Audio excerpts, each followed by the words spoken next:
detailed, yet succinct, yet in character explanation of what happened for point of deep inspiration. Go once, twice. I'll give it a go. All right. Take it away. Last time on Odyssey of the Dragonlords, we came face to face with the god Helios.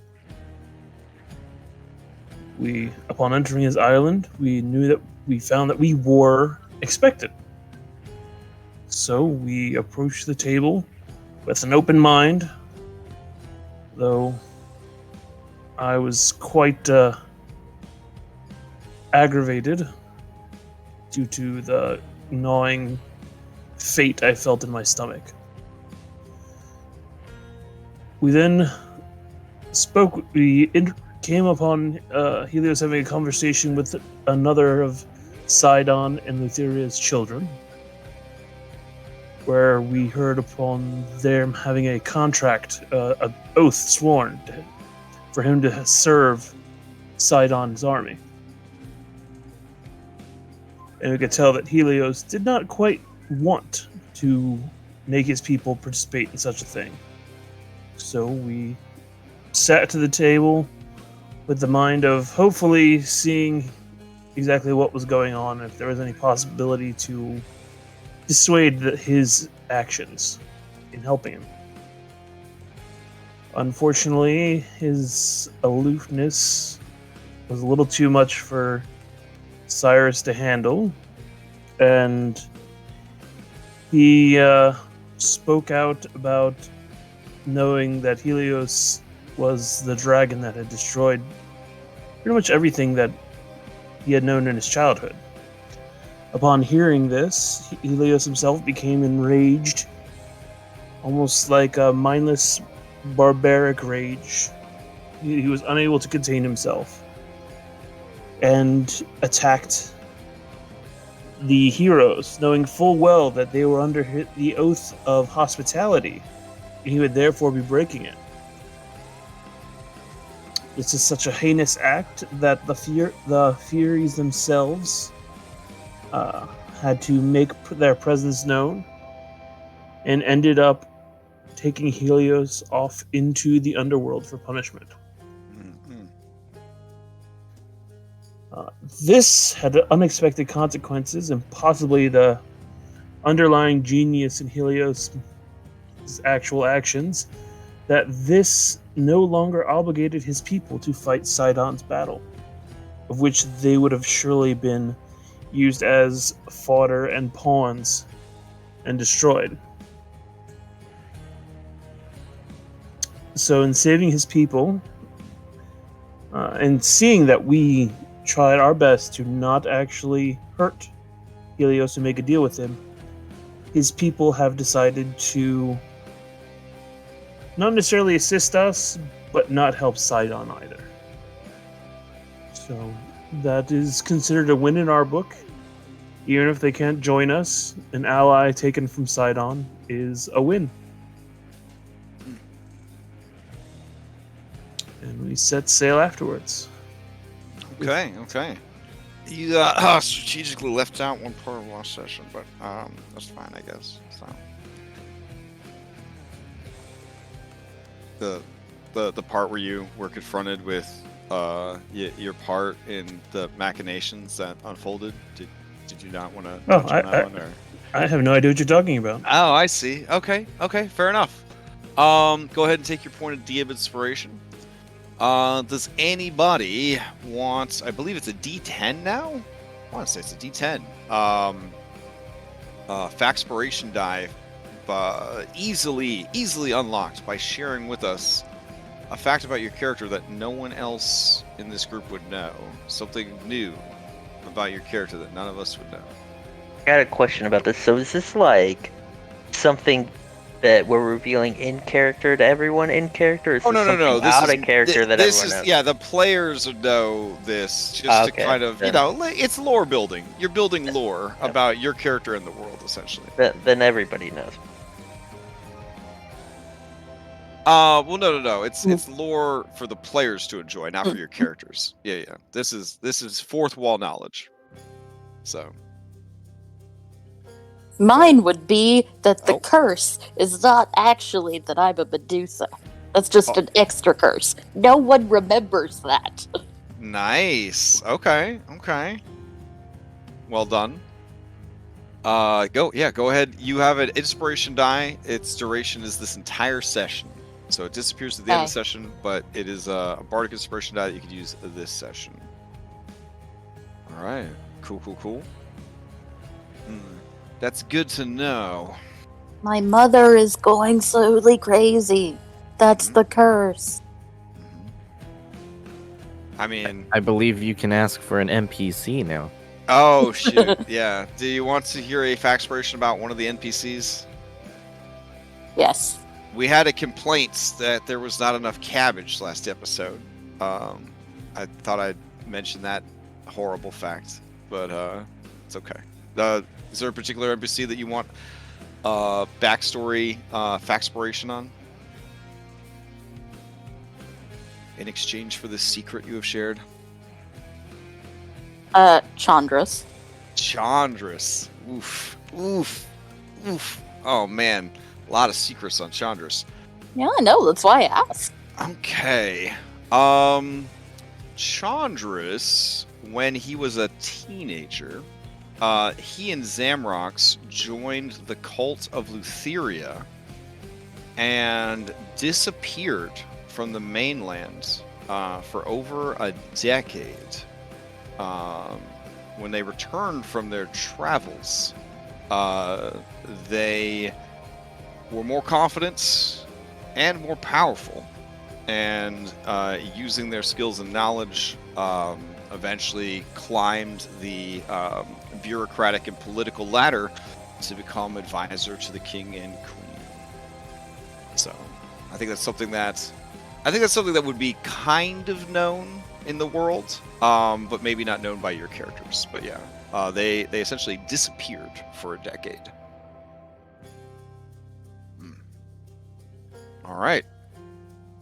So, with all of that out of the way, it is time to set sail for the Aerie of the Rock. Keep in mind, it is always nighttime now in the world of Thylea because you guys broke the sun. But they're fixing it. They are fixing it. But just throwing that out there. All right. Let's open up our travel document. See how long it's going to take to get over to that area of the rock. I'm still kind of amazed that we made it to chapter 6, honestly. I've watched a lot of games for this campaign, like peter out, fall apart, including like streams of this campaign. Like professional streams where everybody there was there to professionally stream the game, and it was just too much campaign. So it's such a good feeling to have us in chapter 6 now. All right. Let's see. Adjusted timer. Sailing stuff. Excellent. Okay. And then I believe that there's a rough seas chance, and it's going to be 1d4 days on top of the normal time to get somewhere. So let me roll them up real quick. Oof. Okay, it's gonna take, because of the rough seas and your refusal to appease Sight on the Stormlord. Oh, you didn't even ask us. Oh, I'm sorry. To prevent extremely rough seas, storms, and other maladies and hazards along the way, would you guys like to make a large tithe or sacrifice to Sight on the Stormlord? Nah. Anybody? No? Nothing? Okay. Alright, so it's gonna take 4 days to get there. So let's see. 1, 2, 3, 4. That'll get you there on the 9th of Skrythion. Alright. And let's see what happens during your journey. Can't be as crazy as last week's. Oh shit. Oh no. Alright.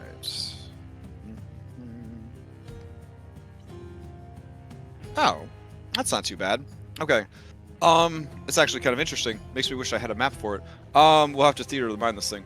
So as you are sailing, you notice many jagged rocks rising up from the water. Impaled upon these rocks, and sort of adrift around the rocks, you see many wrecked ships. This is a ship graveyard. Do you wish to investigate, or do you continue sailing? How far are we from the rocks? We will say, let's let the RNGesus handle this. This is actually during your first day of travel. So this is day 1 of your 4-day journey to the area of the rock. You discover this ship graveyard. Hypatia, as a scientist and a wizrobe, you understand that most of the islands, if not all of them, float. They don't. They're not like other worlds where undersea mountaintops make up the land masses of the world. These islands all float. So the fact that there are essentially spires of stone impaling ships would indicate that this is a red flag. This could be a very dangerous place to explore.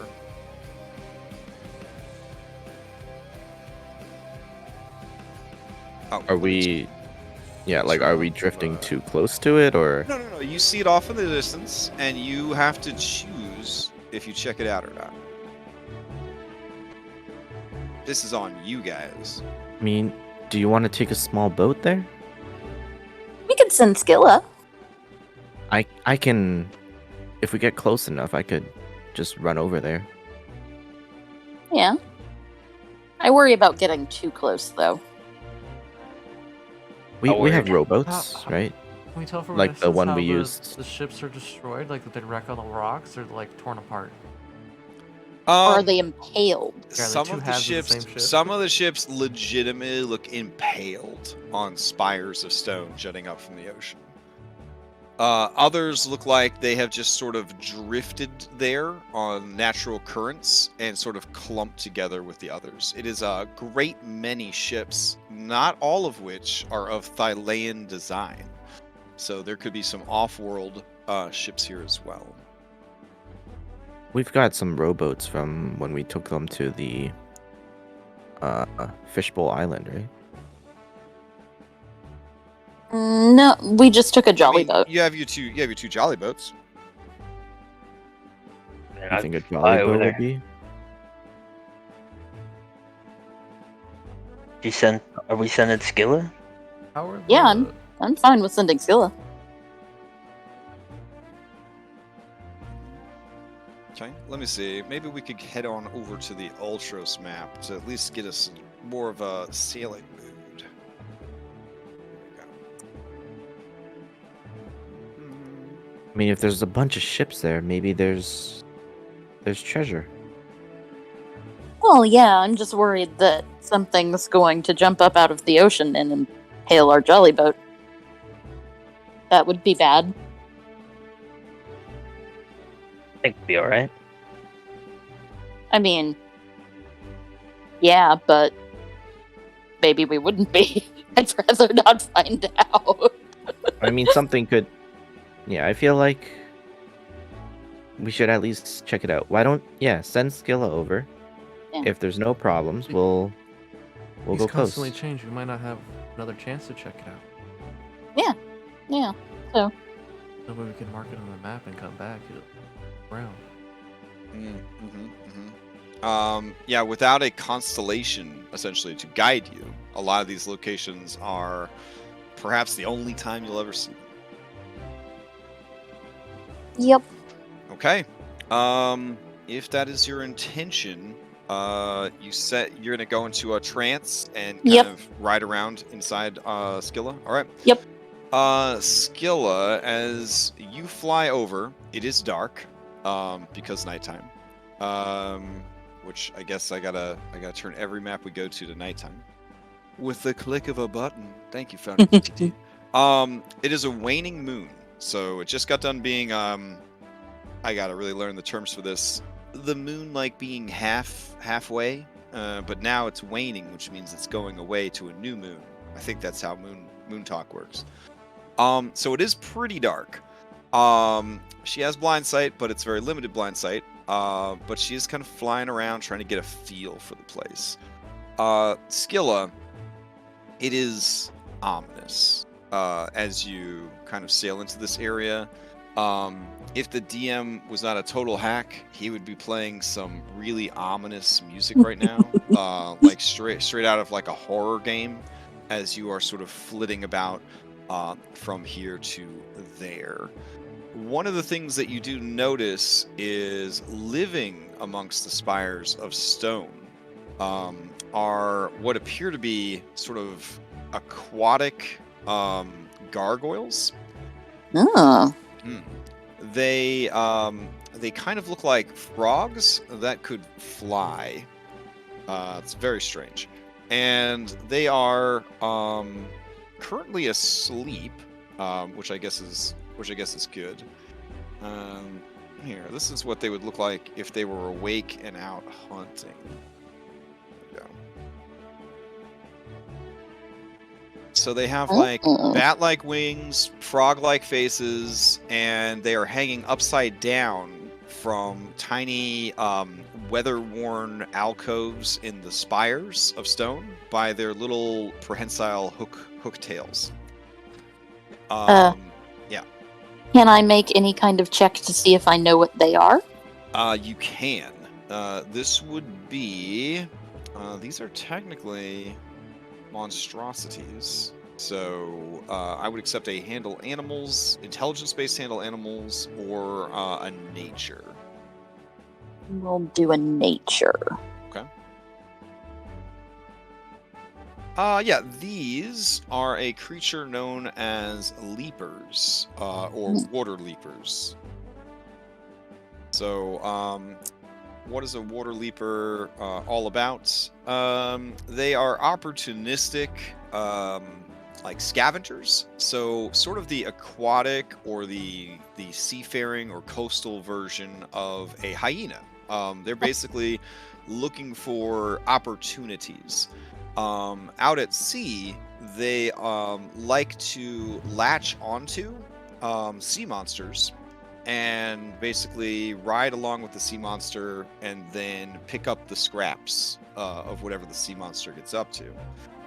Their presence, especially in great numbers, is an indication that there are sea monsters or sea monster layers nearby. Okay. Well, ideally, without... well, first question, I guess. Here's an older picture of them from the Second Age of Magic, wherein they look adorable. Oh, they do, actually, Yeah, kind aren't of. they? Yeah. Yeah. Raised on and I Welsh guess- fishermen. Yeah, they're based on a real-world monster. Yeah.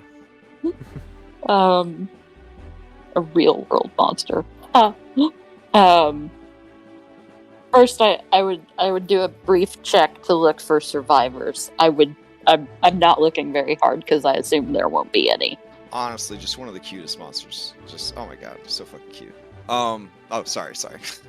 Yeah, so Skill is like looking around. You see that there are remains. There are humanoid remains. Yeah. As you kind of peer into the little like caves essentially that they're living in, the floor is littered with doo-doo and gnawed upon humanoid and animal bones, and a lot of fish bones. Okay. I would then attempt to find one of the spikes and kind of fly down it and then dive into the water and swim down Ooh, to see if I can see where the spikes are originating. Ooh. Okay, shit. All right, hold on. I gotta go grab something for this. Oh my god. Days teeth. That'd be cool if they were. That'd be super cool. So, trying to figure out the best way without giving too many spoilers. These spines, these spikes, these spires of stone, they run deep. You were instructed by your master or mistress to swim underneath Ant Island, and you determined that, you actually saw the bottom of Ant Island and all that jazz. These go to a depth, Skilla, that if you continue to swim any further, you would be crushed. The pressure would be that intense. So they possibly go all the way to the bottom of the ocean, which would indicate that this is a static point in the ocean and not a floating island. Oh. Additionally, as you begin to descend further and further down, and you feel the pressure kind of crushing against you, and you kind of look out into what you could kind of see with your dark vision, you really can only see it like a 60-foot dim sphere around yourself. That is how dark the ocean is in this perpetual night, in the waning moon, and also at the depth that you're currently at. But you hear from down, down, down deep, sad, mournful song. It is very similar to the sad music that you have heard Anastasia sing when she is in her most depressed and like sorrowful state. This is just the saddest melody. No actual lyrics, just a lilting tune of sort of mournful sadness. Aw. And it sort of calls to Skilla to dive deeper, to come down and see and hear and witness. I would not allow Skilla to do so. Okay. There is no magical compulsion at work. It is just sort of the feeling that you get and also that Skilla gets. Yeah. Well, I would bring Skilla back up. Okay. I would sit quietly for a moment. And then is like everybody clustered around me, or I think we're like just waiting, you Yeah, know, for yeah. the Hypati report. Now, Hypati, you could give me a history check if you'd like. If you wait and relay the information to Chandris and Zamrox, you could do so with advantage. I will do a regular history check. Okay, nice. All right. Based on what you have witnessed, you could confidently hypothesize that is the location of the sunken city of the Sirens, the one from Legends that was sunk into the sea by Sidon himself. I would, so being fairly confident in this knowledge, but not wanting to blurt it out, I would maybe look at Anna and say, "What happened to the Sirens again? Do you remember the story? There's a sunken city, right?" Yes. As far as I can remember, passed down stories. Sirens sang to Sidon, and he was not impressed. And then they tried singing again. He was still not impressed. Or, something along the lines of, they worshipped me correctly, they would not have to sing songs or something. Sensing an opportunity to read her quote from the book, Versi walks over. And she says, "The Sirens have spent thousands of years singing of their lost city, but none would recognize it now, broken and shattered in the depths of the ocean. There are places there that light cannot reach, shadows where an ancient hunger sleeps." And then she looks over at the horizon and she says, "This is a cursed place. We should leave. Something far more powerful even than the serpent we faced a few days ago, dwells here.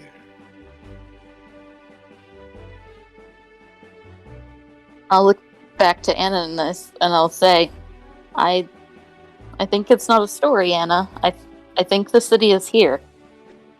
I think that's... I feel Well, it's the I don't kinda really thing know that what all, that is, like, but I all think the the city is siren here. parents would tell their children about. Oh yeah. Yeah. Oh yeah. It's like, Mhm. yeah. Like in It's kinda like the Santa real Claus. world. Right, yeah, like in the real world where the Christian mythology, they talk about Jesus coming down on his white pony and putting everybody on the spaceship or whatever. Yeah, it's kind of like that. Like, you know, they tell everybody, you know, we used to have this amazing city, so this amazing city in all of Thylea. It was so beautiful, it was resplendent, and in some stories it was a floating city, you know, like floating in the clouds, like the whole deal. In some stories it was a cliffside city. And upon thinking about the cliffside part, I mean, looking at those spires of stone, they could be what is left of a mighty Plymouth or plateau that was shattered and sunk into the sea. Those could be essentially the bones of the mountain where the settlement once stood, or the city once stood. So, pardon me, I had to just pardon myself and get a drink real quick. Can we, with our tools, can we now mark this on a map? This is an actual fixed point. Yes, you could call this location, and you could study the stars here, and essentially invent your own constellation. Cabbage. Eat cabbage. The recommendation would be something like the Singing Spires or something like that. But you can certainly call it whatever you want because you guys are the ones who essentially discovered it. See what's Incredible down find, there. Cody. And the reason I say I don't have a map for this area is because this location is not explored until Chapter 11. Oh, Yeah. so maybe going here not a good idea. I mean, I will level honor 10. I will honor your curiosity, and we will theater of the minded if you do in fact want to find a way to explore it. But I will tell you, full disclosure, it is some very high level content. I'll, in like kind of responding and joining with Phil, asking Mercy, I will ask, could the Kraken be here? We know there's a Kraken. We know we're gonna have to face this Kraken. Ooh, you asked Versi that? Yeah. Versi says that the beast that dwells here, would not suffer the Kraken's presence. And in fact, would be more than a match for the Kraken, should it try and take this territory from it. And at this point, Hypatia gets a little pale Yeah. and just quietly says, "Oh." And then Versi looks at your adorable familiar and says, "There is an irony that you named your familiar Scylla, for that is the name of the beast that dwells in these ruins." That wasn't real. That was just a story.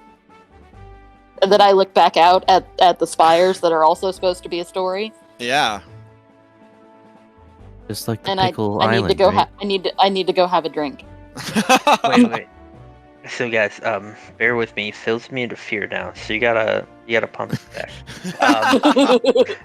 Wait. So is it an ally of Sidon? Maybe now's our time to take it out.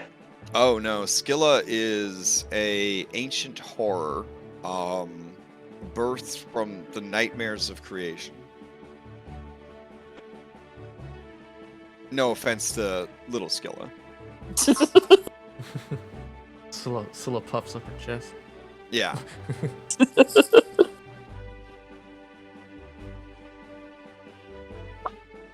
Did we find it, guys? No, Going down there? no, definitely not. No. Much as I'd like to, I think we should later, it doesn't. I don't think there are any allies Once there, the- down there for us to help us against Sidon. But Yeah, I guess if it's not affiliated with must come Sidon, back it's not here, our though. problem. I guess at this point, I could copy pasta this over to Anastasia. I don't think there's too many spoilers. Let me reread it. Hold on.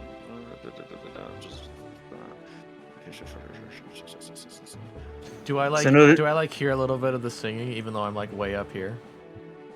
Does it resonate? Oh man. All right. I don't know. I'm I making think too sad. yeah, I think you would probably feel it in your guts. But here, I'll send you the official story of what happened. And yeah. So I sent it to you in Discord. So Anna can share this in whatever way you would like, or you could just sit on this information for for your own reasons.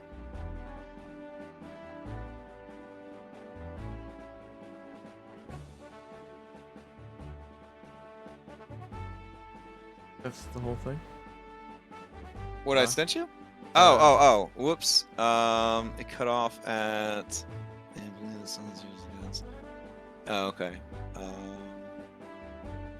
on. Why didn't it copy the whole thing? I think this is in the. Yeah, Siren it's player the guide. same. Yeah, it's the same. Yeah, link this for is the what I player's was guide for players. paraphrasing. Yeah. Yeah. So, okay. This time the sirens are utterly stricken. Yeah. Blah blah blah. Their voices stilled in the ensuing silence. Blah blah blah. Yeah. So this is the official one that if you wanted to, just have it to reference or whatever. Okay. So, yeah. Cool, thank you. But yeah, you summed it all up pretty accurately. Basically, Sidon got mad, and then Lutherius saw him throw a temper tantrum that basically ended up with the destruction of an entire civilization, and she thought it was hilarious. And then she captured a bunch of the survivors and turned them into the first harpies. Yeah, and that's the lady that's helping us. Well, I mean, I don't know if she's helping or not. I mean, just trying to Yeah, run this. yeah, I just trying to know. run this. She's serving her own purpose, trying to use us as tools. Oh wow. Well, I didn't say that either, but it's fine. But yeah, so this is a pretty significant location to have discovered, but might not be the right time to take it further. Also, there's the limitations of getting that deep in the ocean. But again, if this is something you do want to explore, we can theater the mind this part. Yeah, you get down, you go deeper, everyone dies. End of campaign. I mean, Peter's there's lots of NPCs here that could carry on the campaign. I mean, I will say to the party that if you want to explore the ships, there are some smaller monsters, but I think it may ultimately be safe. Just like I said, there are some small monsters that won't be, completely easy. I don't recognize some of those ships. Do you think there might be something worthwhile to find, or do you think it'd be a waste of time? I mean, potentially. There are definitely dead people over there, so... So this is a fun mechanic. This occurs in a lot of written modules throughout the years of Dungeons and Dragons. Basically, it is a press your luck mini game. You can send a team out to try to scavenge for useful shit. We roll checks, and every time you roll a check, there is a cumulative increase that something really bad will happen. So you have to decide how many times you want to check before something bad happens. And then you decide, have we gotten enough, or do we want to push our luck and try for some more? So you can certainly send a team out into this ship graveyard and try to look for stuff. But there could be consequences to these checks. We don't need a team. We can send PDOs. That guy's amazing. I mean, yeah. Why don't we try? Pidios, go steal that island. I'm down for a minigame. Can we bring a B team, aka PDOs? Yeah, PTOs could effectively give you one successful check, and then that would be his contribution. We should hold him off until it's the harder check. right? The checks get harder, like the DCs get higher. Yeah, well, it's not that they get harder, it's that every time you do, the percentage chance of something bad happening goes up. The checks Okay. themselves don't get harder. So, yeah, why don't we do a few, and then once we feel like we're done, we're gonna leave. We'll have PTOS do the last one, and then we'll go. Is this gonna be like the thing I where will we feel say like... that if PTOS is the one that triggers the bad thing, that will be the end of PTOS. Like, just so you know, like the bad thing here is a real bad thing. Oh, I thought you said it was a success. Is it gonna? Yeah, I thought you said No. it'd It be a doesn't matter. It guaranteed. doesn't matter if you're success or failure. Every time you make the attempt, the chance that something bad happens goes up. It's not tied to whether you're successful or not. It's tied to how long you spend exploring. So Okay. So every time you try to explore, the chance that something bad happens goes up. It's not in any way tied to your skills or your successes or anything like that. It's just pushing your luck. How many times can you poke the bear, essentially, before the bear wakes up and eats you? Is it gonna be one of those things where it's like narrated, like you're underneath the bear's mouth, opening its jaw, like maybe that's time to stop, kind of thing, or is it like just pure? No, we could mess up on the very first attempt. Yep. Every That's- time you do, I roll a percentage on my end, and then if I get that percentage or less, the bad thing happens. We just trust All right, the first let's season. do 3. Come on. Let's Oh do my 3 gosh. and go. Wait, just three? Just three? Yeah, 3, Oh my 3 no gosh. matter what. I once Oh, I God. once watched my brother draw 16 cards on the deck. I'm ready to go 5 or 7. Oh my god! All right. Was I That's there just for that? me.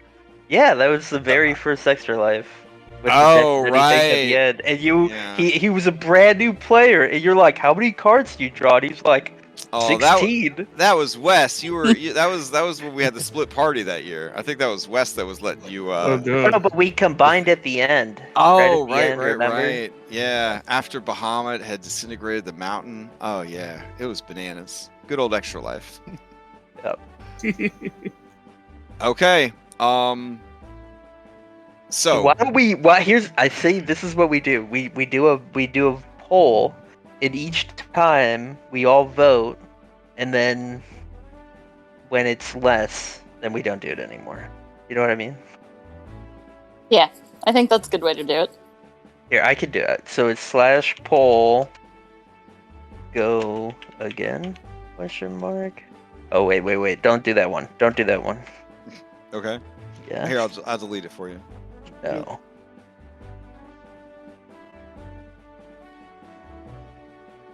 All right, there we go. Okay. So we're still gonna go once, though. Yeah. So right now we're voting for the first time. Okay. All right. So looks like the majority votes to go. Who is the team that you're sending in? I will need a team of 5 individuals. It does not have to be player characters. We go. Yeah, I feel like it would be us. Oh my god. Okay. All 5 of you? Just Yeah. just to Yeah. oh my I mean, God. I'm not gonna volunteer anyone, but I'll Oh go. god. Okay. Us thought- 5 plus Pedius. I thought maybe you guys would, sacrifice some NPCs here. Do you Okay. really think that's Nah. what we're about? I We ain't sacrificing no NPCs. Oh, okay. Someone changed their vote to no. I'd never voted. Okay. All right. It was a close call, but you guys are going in.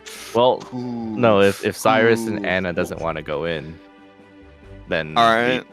we won't send them. Okay. So, No, I'll go.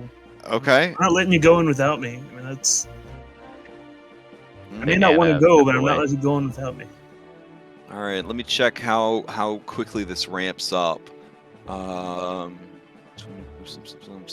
Just know that if I have to abandon your asses, I will. Okay. It's good. Oh no, Okay. you won't. All right, so I need a group check. You may roll perception or investigation. The group has to have majority success to find anything useful. Mine is at advantage. So it doesn't matter which we roll, as long Yep. as we roll one Yep. of them. You have to roll one of them. Yep. Oh, I rolled intimidation. Ignore that. Okay. Okay.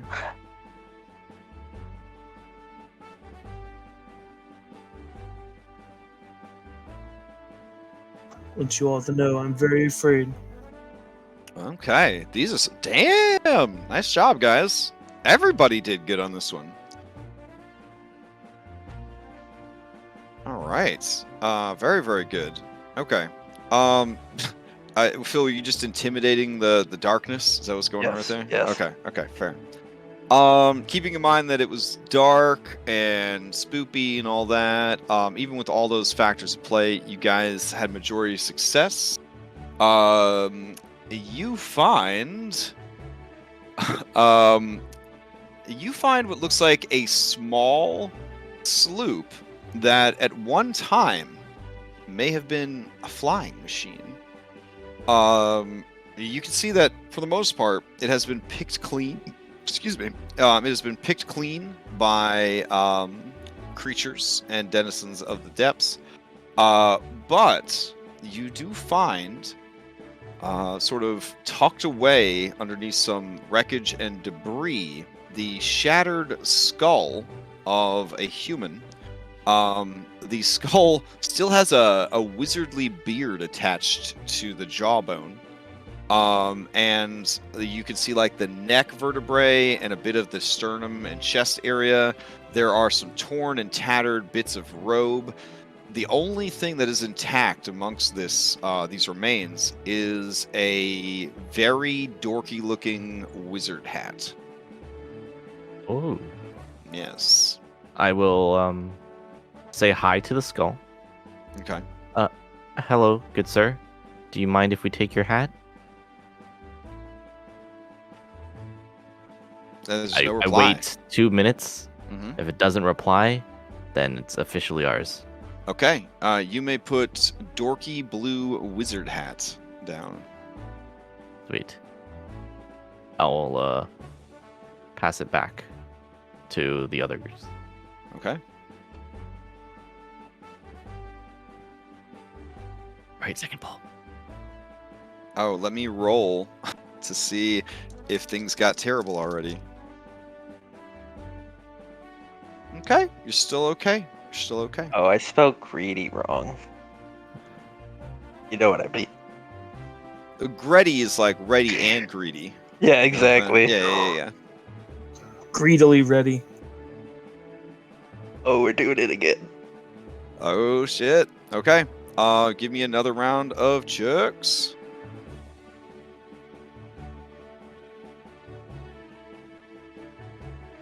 Could I argue survival because I'm using it to navigate the wreckage and figuring out where it would make sense for stuff to be?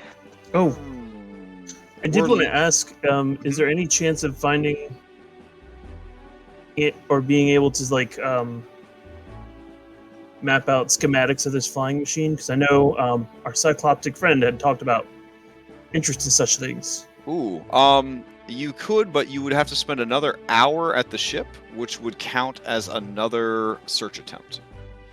Mm. So you may want to do a separate poll for that to decide if that is worth doing. But you could certainly do that if you'd want to try to get any and all useful information from the wreckage of that flying machine. Study its engine, bring back what pieces we could, that sort of thing. Yeah, totally. I mean, it is something you could do, but it would count as another search action. Okay. What about the survival question? The survival, I will allow one of you to roll a survival. Can I do because it? Because that would make sense for that. I already have Reset, Hypatia, and Cyrus locked in for this one. Now, is this search to look for more swag, or is this well, yeah, I mean, it's investigations and stuff. Okay. Did you guys, before this search, did you guys want to spend another search effort to try and learn as much as you could about the flying machine? Nah. Nah? Nah. All right. Okay, here's the survival. Okay. And Anne, I need perception or investigation.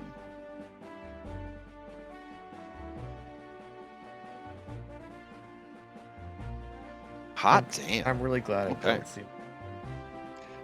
It's so liberating, honestly. It's so liberating not to have to see your rolls. When I was doing all that, trying to be a rogue Mexico. Felt really bad.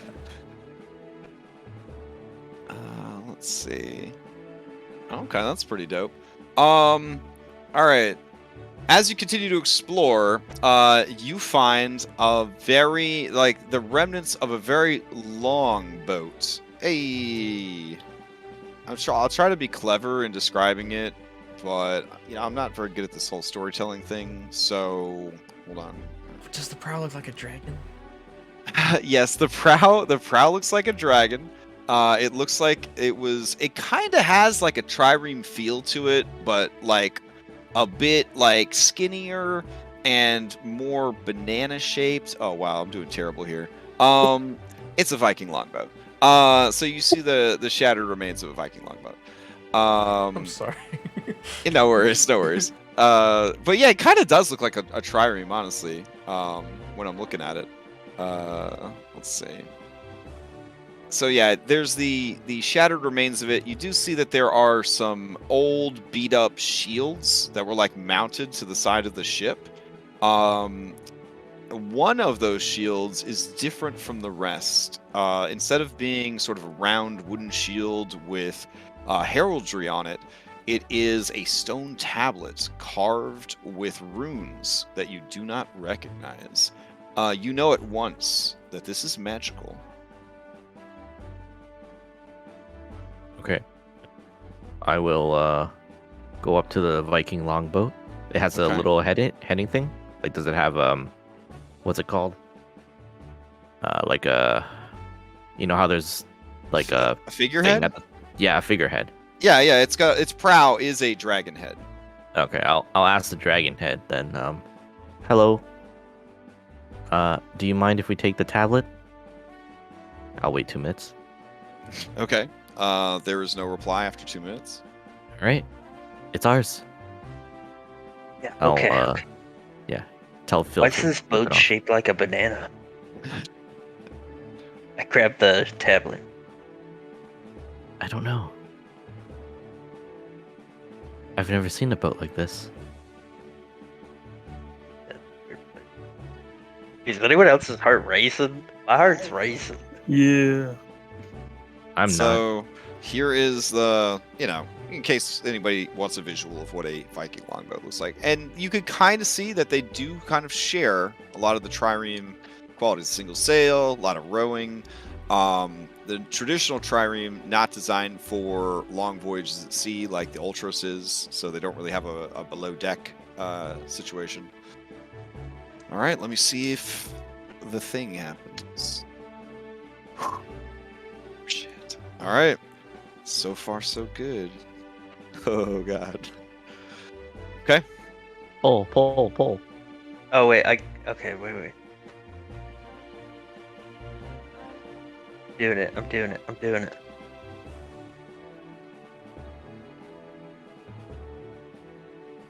Okay, someone's got a death wish.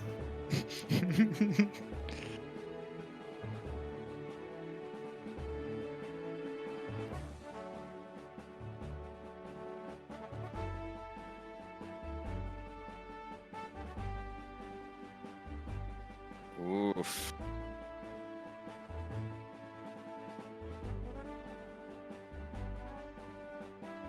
This is like I'm afraid of roller coasters. That people are bringing forcing me onto a roller coaster. Go on.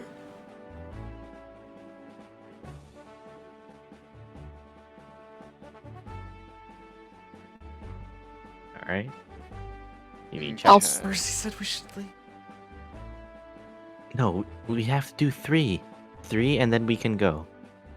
This is our last. This time I'm holding Hypatia's hand because I feel like she's scared. And she'll dimension door me out of here.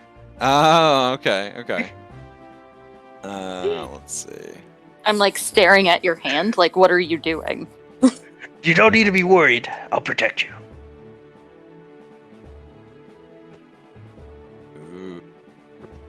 That's really good. If you find it. All right. Well, let's see. Let's see what the check is. I need investigations and perceptions. One of you made a good argument for a survival, so you could throw that out. Do the survival.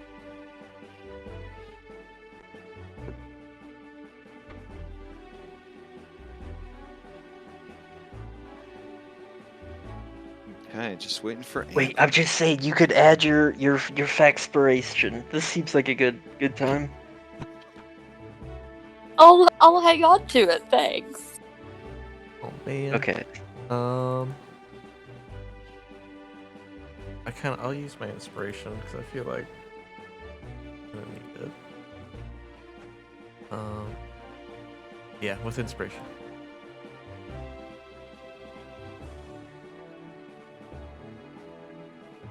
Okay. Whew. So, as you continue exploring, you find a boat that is made of bone. It's a little disturbing.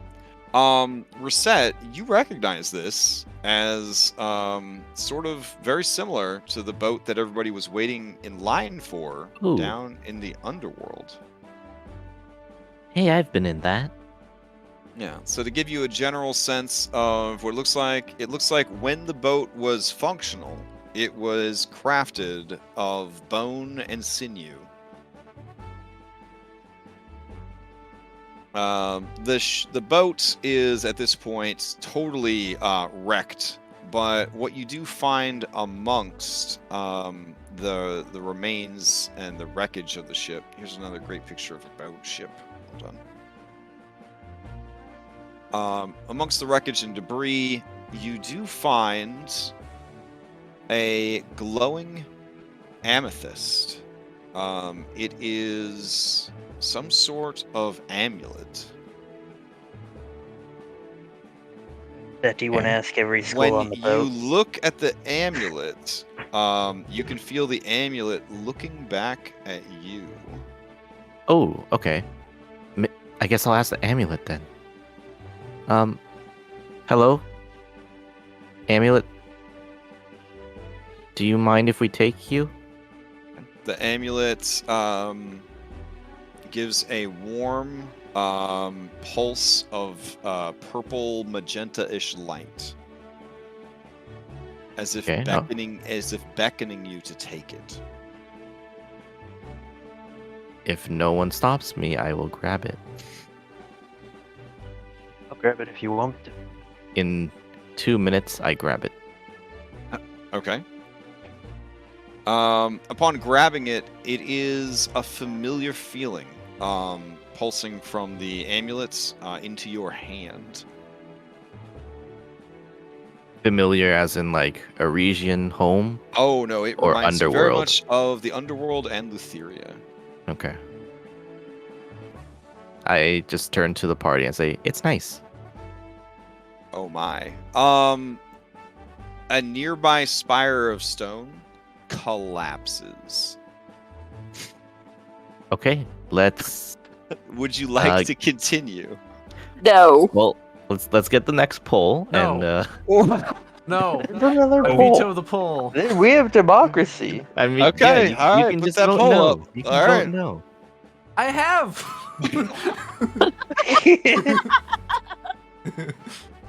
I've We heard at will- least 3 voices man. express no. That is majority. Alright, Hey, so- there's a so- poll. It's gotta be. I don't see. Are you in private role or? No, I'm He's typing it up. Oh, okay.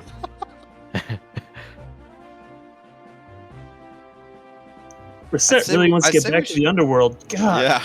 I'd say we should use polls on the Wednesday game, but we pretty much just let Red's character tell us what to do. So,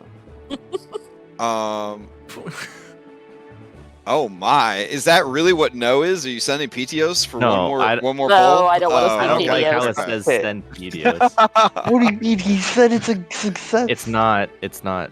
It's a success, but there's a chance that it still fails, right? The roll for Yeah. bad stuff to happen I mean, still you happens. could say Here's the thing. I mean, we You do could- get an item. You could win the race and still die in a horrible car crash at the same time. Do you know what I'm saying? Yeah. Yeah. Do we need Alright. another one for Senpedia? Oh damn, that's the same poll. I'm sorry. Okay, All yeah, right. let's make another one for send PTOs. Okay. Because PTOs guarantees we get the item, If but he dies if he it's bad survives. Well, stuff. if he survives. Yeah. Oh yeah. All it guarantees is that he'll succeed at a search check. That's it. Doesn't guarantee you'll get out of there. Yeah. All right. Looks like we're not sending PS. All right. So the 5 of you. Okay, wait. There should be one more option. Let's send people that are just rowers. No. Okay. Alright. You can't If just kill you NPCs. wouldn't suggest that, of course. I'm It just saying. sounds. there's an option for everyone else. It sounds like you take your 3 very nice items. Which, by the way, your average check on each of those skill checks was over 20. So you guys had some hot rolls. Some wow. hot rolls. All right. So you found some very good stuff with those checks, but you decide to pack it up and head out before anything terrible happens. Okay. Yeah. All Let's right. have Hypatia look at these. Yeah. I'll detect magic and identify. Okay. Let's see. So the first thing you found is a magical hat. So this magical hat, let's see.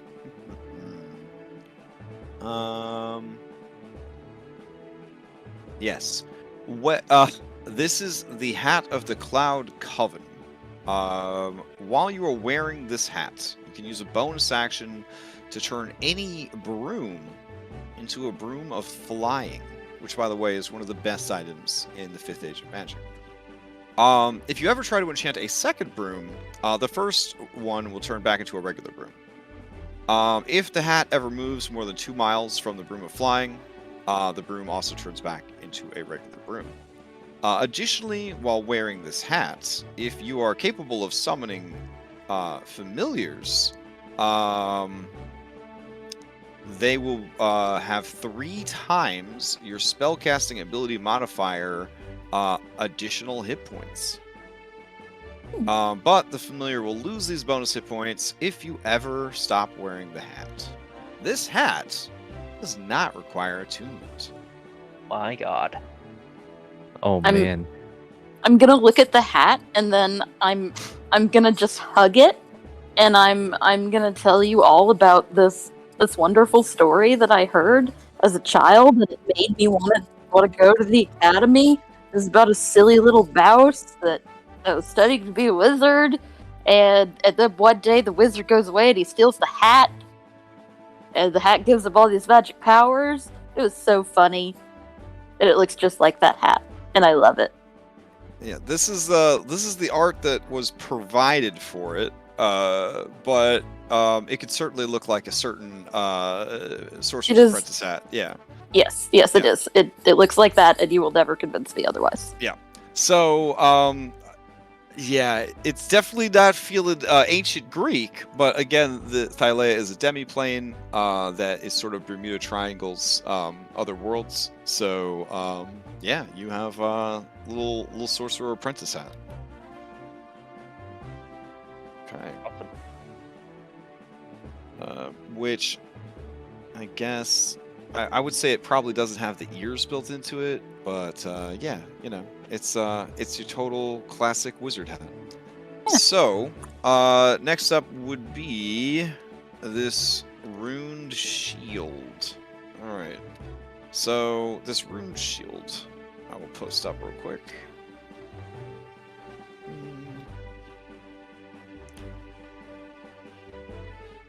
All right, and so this runed shield.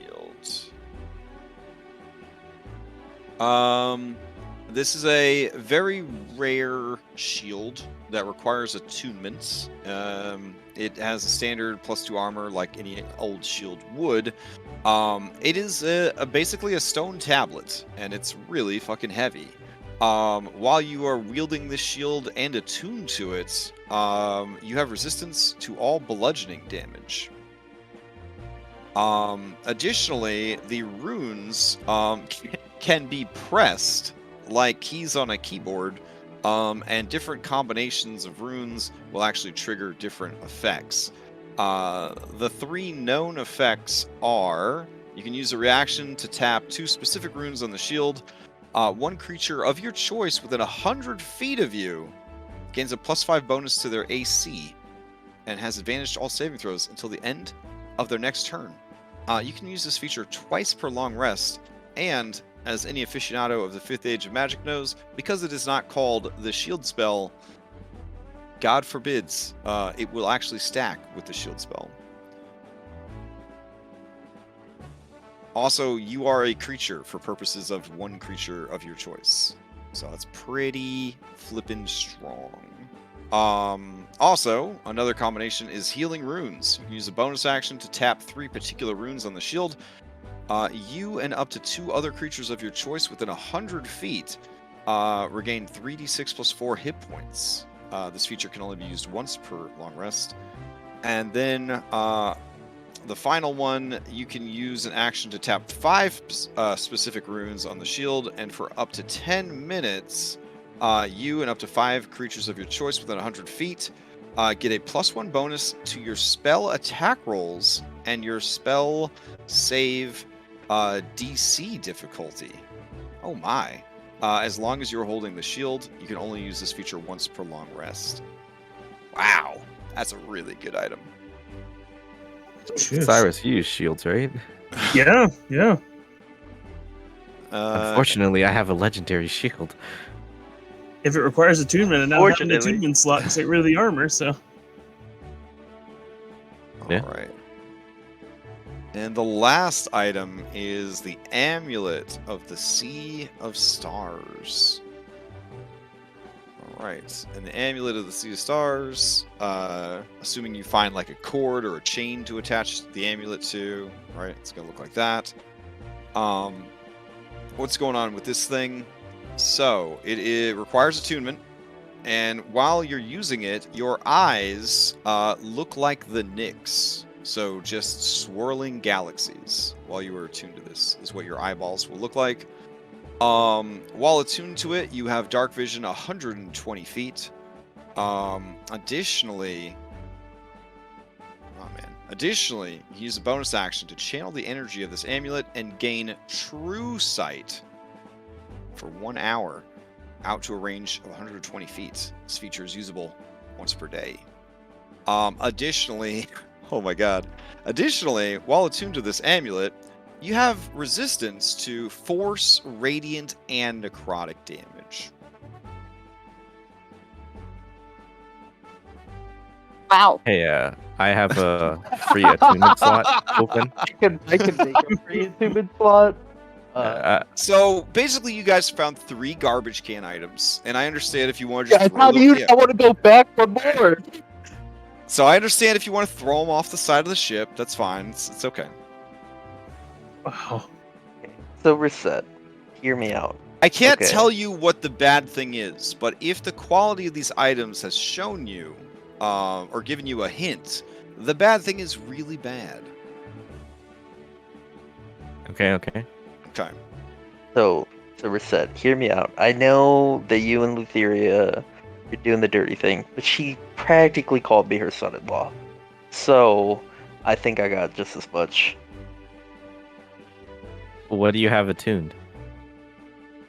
Look, I'll make it work. I have an open slot.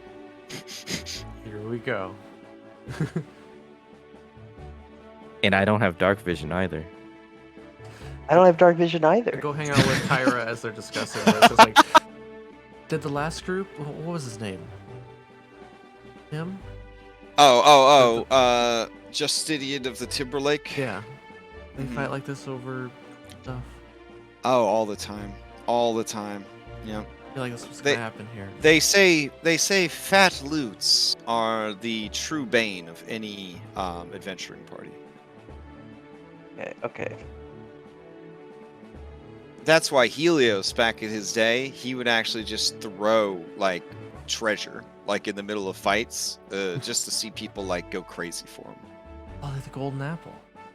Yeah, exactly. Golden apple's a great example. Maybe he was the one that invented the golden apple. Now that I think about it, you hear her stomach growl. Golden apple. Nah. Now, Okay, what are you obviously, giving up? much as Hypatia has already reskinned the hat, I mean, no offense to the designer, but I mean, we could come up with a way cooler looking stone shield with dope runes on it than that, if you know what I'm saying. Yeah, so the creepy thing about the amulet, though, is occasionally you do see a red eyeball, very similar to Lutheria's eyeball, just kind of peeking out from the crystal, looking around. Yeah, keep that away from me. What are you giving up, Phil? I just gotta trade some armor around. Okay. I don't wear armor. I don't want your armor. Look, the breastplate of Mitros. I don't You're need gonna it. give up. It Yeah, gives wait a me minute. +1 to my charisma. I don't Your need charisma. Your dad rolls up on you. You're giving up your grandma's armor. Really? For a Lutheria item? Father, it makes me resistant to the damage of my enemies. Uh-huh. He eyes it and he says, I mean, I have attunement slots free. I'm just throwing that out there. It lets me see in the dark, which is very pressing right now. And his light spell What- also helps you see in the dark. What else does it let you do? It lets me get the sight that you have, to where I can see through illusions and discover what's really real. What if it's cursed, Phil? What if it's cursed? I ain't scared of no curse. It really could be cursed, Phil. That could be bad. You You're think not I'm really afraid of good that? at resisting things like that, though. Look, if it tries to make me Remember- afraid, it's not remember gonna work Themis? anymore. If it tries to Remember make me afraid, Themis? it's not gonna work anymore. You remember Themis? You really had to leave. Oh yeah, That was- That remind me wasn't to fear. tell the robot lady to tell Grandpa about that. I need something to do. But anyways, look, I'm willing to let you have it, but you owe me one, and a big one.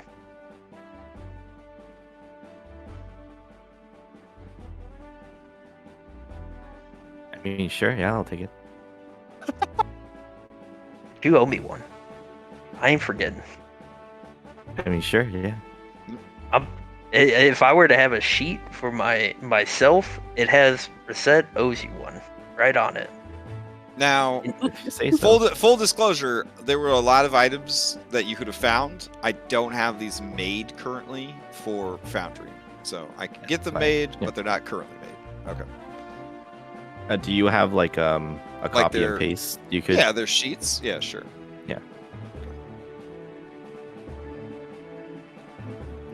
So I'll just put it in Wait, there. should for we now. put up the poll for Pedios again? Because I really think Nah. this is his time to shine. Oh, God. All right, I'll put it in the Discord under treasures. All right, so we got Amulet of the Sea of Stars, and we got Hat of the Cloud Coven. Getting treasure fever over there. I always get excited for any loots that don't require attunement.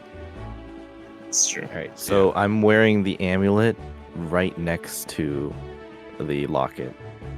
Oh, damn. Damn. Okay. Starting to look like Mr. T with all that that neck Yeah. jewelry. Yeah.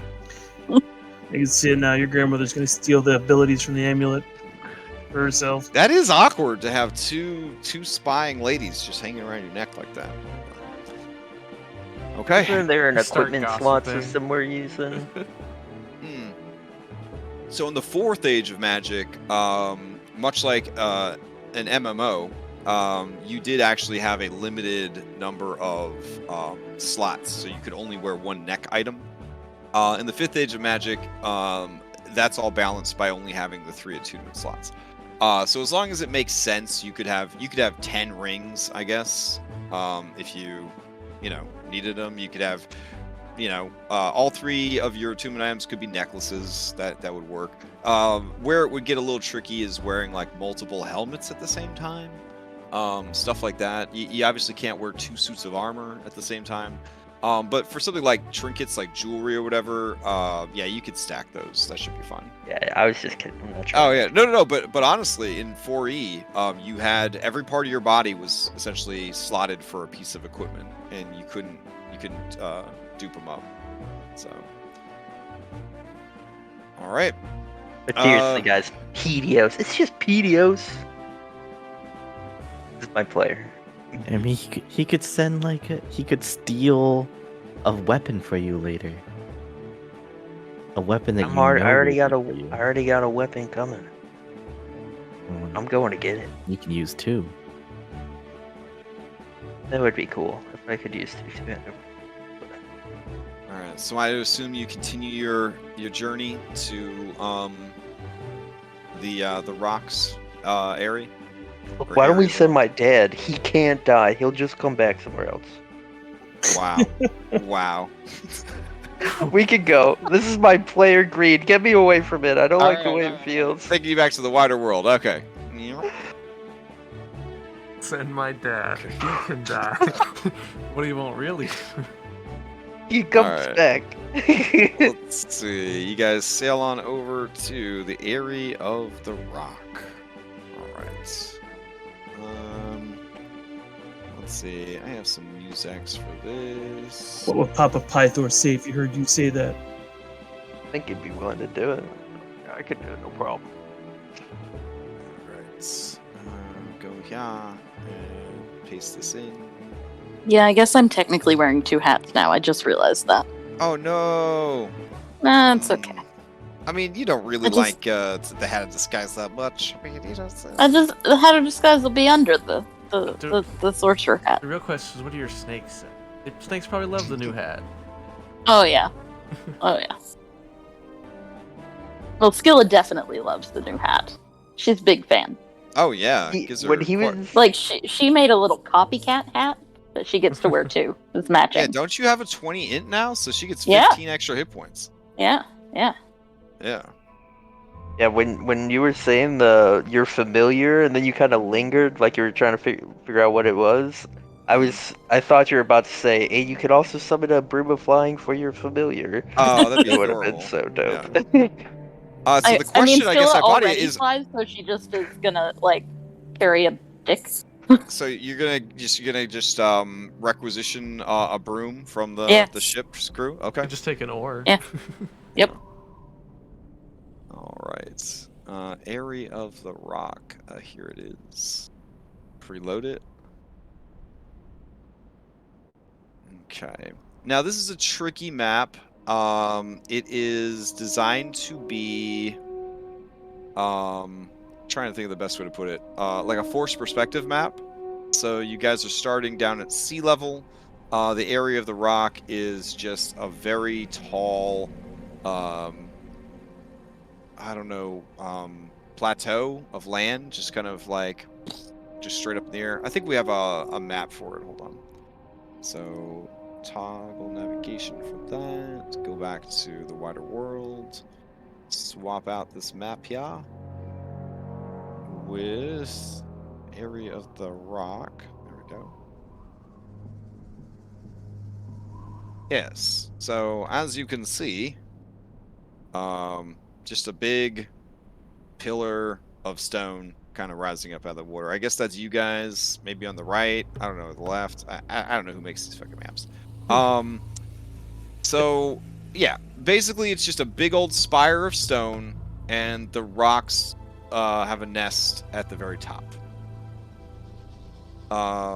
Much as you went and got treasure from a dangerous area, it's the same sort of idea for the area of the rock. You could attempt to stealth your way up to their nest. If they aren't there, you could just try to ham-fist as much of the treasure from their nest as possible and then get out of there before they return. So that is a way to handle this island. Or if your intention is to kick in the cloacas of these rocks, you could just roll up on their nest and start beating them down. It's totally up to you. I guess we got to do this right. I don't want to rush you guys to the map, so we got to go through all the foreplay of the Odyssey journey, etc., etc., etc. So, all right, Reset. Let's have a roll off to see if Cabbage is giving the spiel or Kyra. Kyra only got a 9, so give me a d20 roll. Kyra's like, oh man, I really wanted you to do it this week. Oh well, we tried. And then she pushes you off the boat. Okay, so let's see what happens here. Nope. Keep going. Constellation stories. Up. There we go. All right, this is the constellation of the Nymph, Kyra says, pointing to the sky above, which, is always night because you guys, killed the sun. And so constellation of the stars, oh, all my shit got reset. There we go. Is right over here. So this is the constellation of the Nymph. Obviously, looking at this strange allotment of glowing stars, it totally looks like a nymph. All right, see those stars that look like a tree?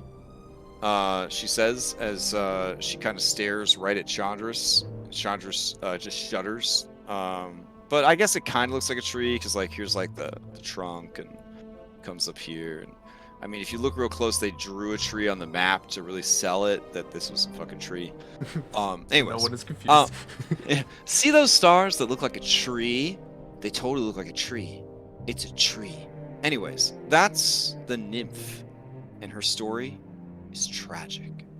While out on a hunt, King Lecanus of Pythoria stumbled upon a small grove with a single silver tree growing in the center. There he found the most beautiful creature he had ever seen, a dryad with silver eyes. He instantly fell in love. The dryad was smitten with Lecanus as well, and she agreed to marry him, even though it meant leaving her birth tree behind. But on the long journey to his palace, she grew feverish and ill. Within a week, she withered and died. Heartbroken, Lecanus ordered his soldiers to chop down the silver tree so that it could be used to build a suitable coffin. As soon as the first axe struck its trunk, Lecanus screamed out in pain and fell dead. By marrying the dryad, he had bound his spirit to her birth tree, and so by felling the tree, he joined his wife, Death.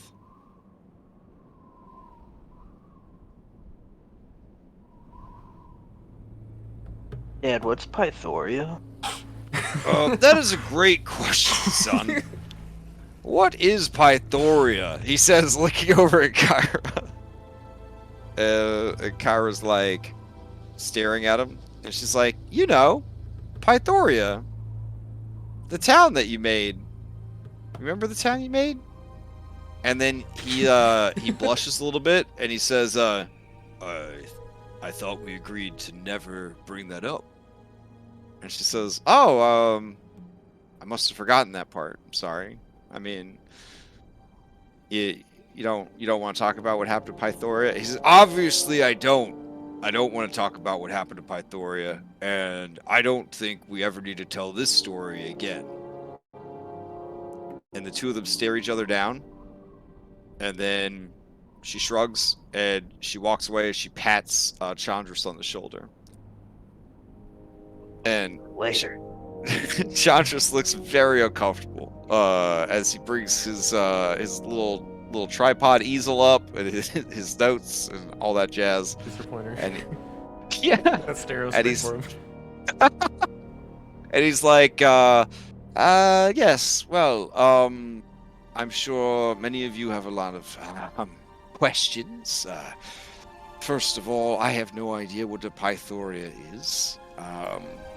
Secondly, I'm going to assume that this story, as usual, has nothing to do with our destination.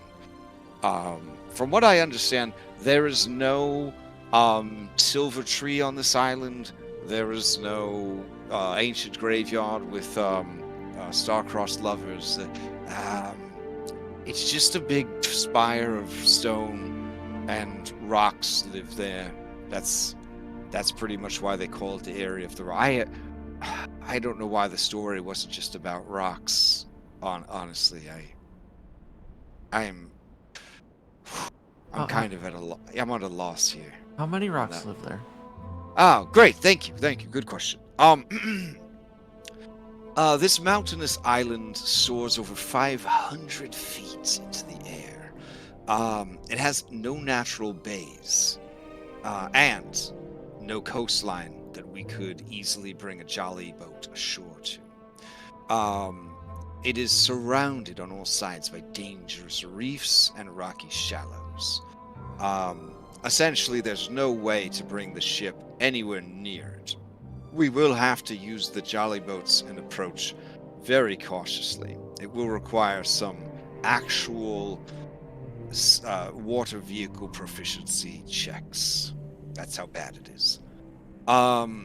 Allegedly, there is a pair of rocks here, the Emperor and Empress rock. A rock is a massive raptor, a bird of prey, large enough to prey upon ships. I think we've talked about this before. The draw here, of course, is that these are powerful monsters who have caused a great deal of harm to the shipping lanes, the region in general. These rocks are, well, they're big enough that they have carried off small ships in their entirety. Therefore, it's believed that their nest would be ripe with treasure.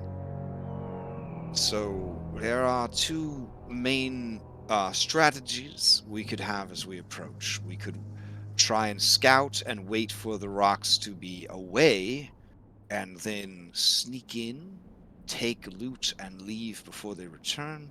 Or we could just get in there and wreck these rocks. It is important to note that these are very strong creatures. And beyond that, there's really nothing of interest on this island. The people of Themis do view the rocks as powerful, almost totemic monsters. They will more than likely, if we were to kill the rocks, view whoever killed them as being exceptionally strong, worthy of being an ally and a friend, and in some cases even a leader.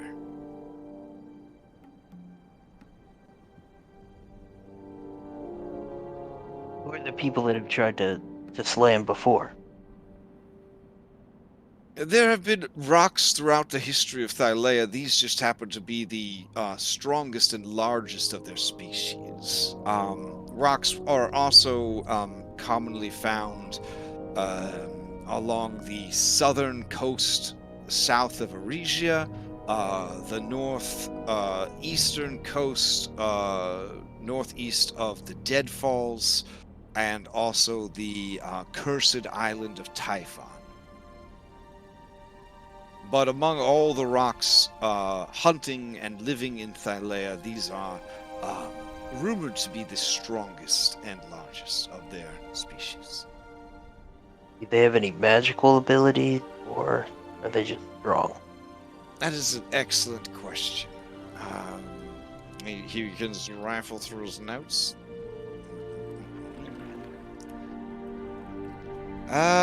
They are able to control the wind to a certain extent with their powerful wing buffets, but they're not renowned for any sort of elemental breath weapons or unusual supernatural abilities.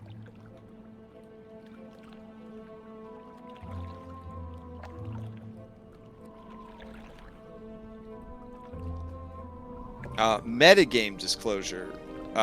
These creatures are Giphy monsters. So, in addition to being legendary, they are Paragon, which means that they have a much more robust action economy than a normal legendary monster.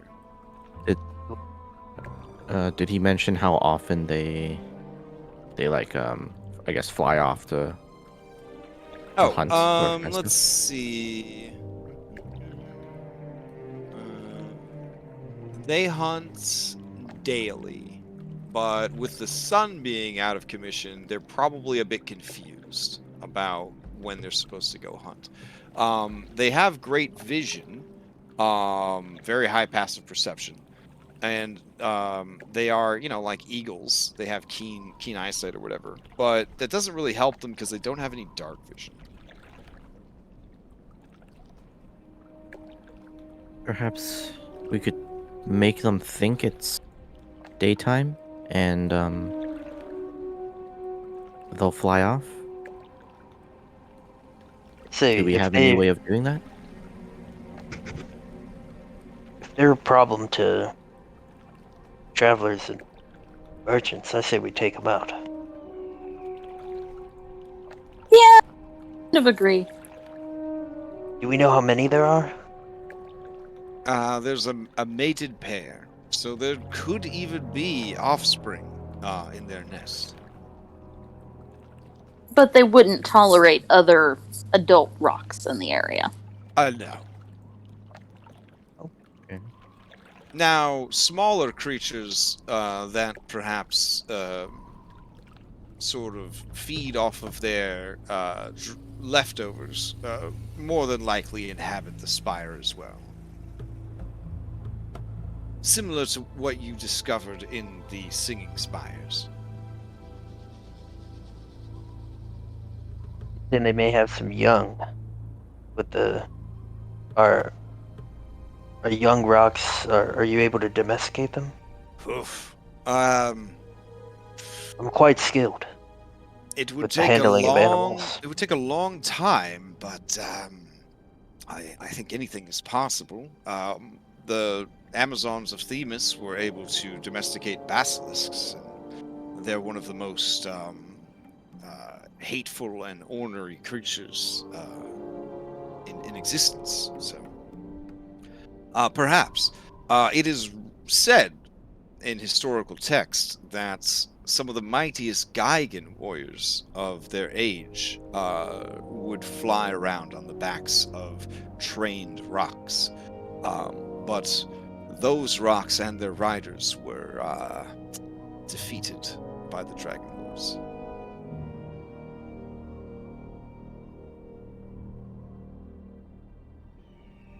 Yeah, I say we. Your biggest danger of fighting them at all is going to be their ability to fly. More than likely, they will, if you prove too difficult to fight, take you to a great height and then try to just drop you against the rocks. Along those lines, Steros, our Pegasus friend, were you ever able to make him like a new wing? The Pegasus. Well, Steros went Steros to went to Mitros, right? He went to Oh, the that's Mithril right, he Forge. did. Yeah. He did.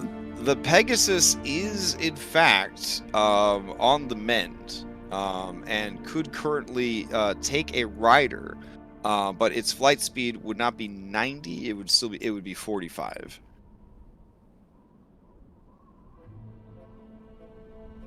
And it would also be dangerous for it. I could cast the spell. I mean, we can all fly at this point. That's not terribly difficult. And you have your broom. And what we could do is, I could maybe try and, think that I would be a good target to pick up and drop, and then I'd just stay in the air and pummel them.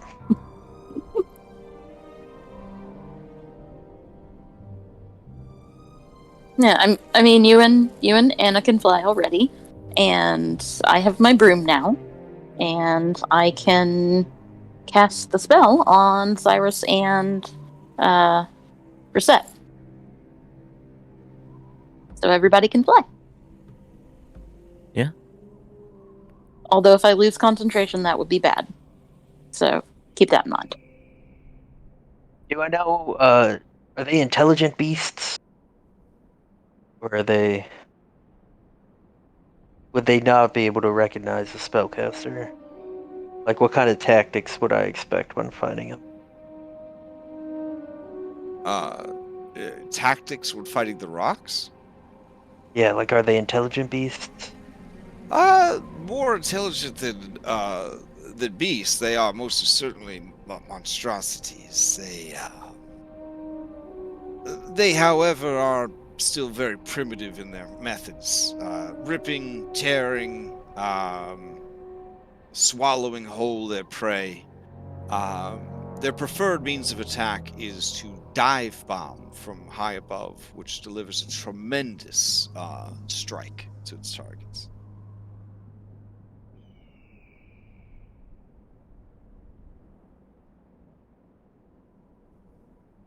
Yeah, I think we can take them.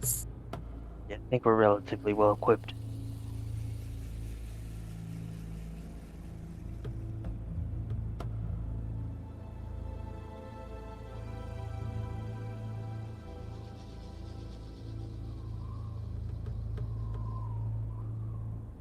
Man, then we wouldn't even need the jolly boat. We could just sail up close and just fly to the top. Because it wouldn't take too long. We've only got an hour of flight time. How tall is the spire? Or the Over 500 feet high. Will only last for 10 Yeah. minutes.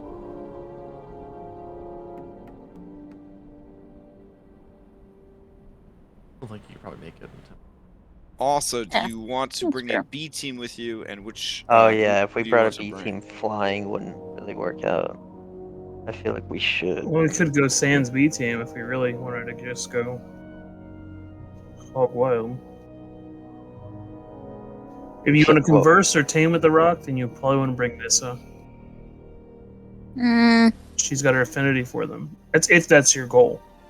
Bullbug would like to go beat up giant birds if Yeah, if you are taking B team people. He definitely throws down that he would like to go, as does Testicles. Never give up. Never give up.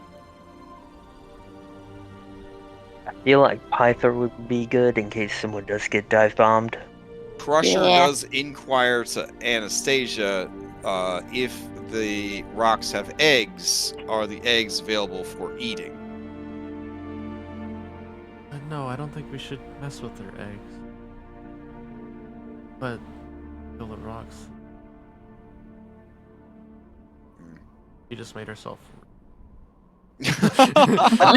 They're terrible monstrosities that have been killing people.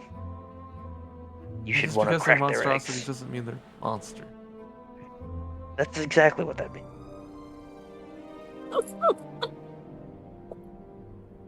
I do think it is the definition, Anna. I'm sorry. Yeah. As he pets Philippithres. Yeah.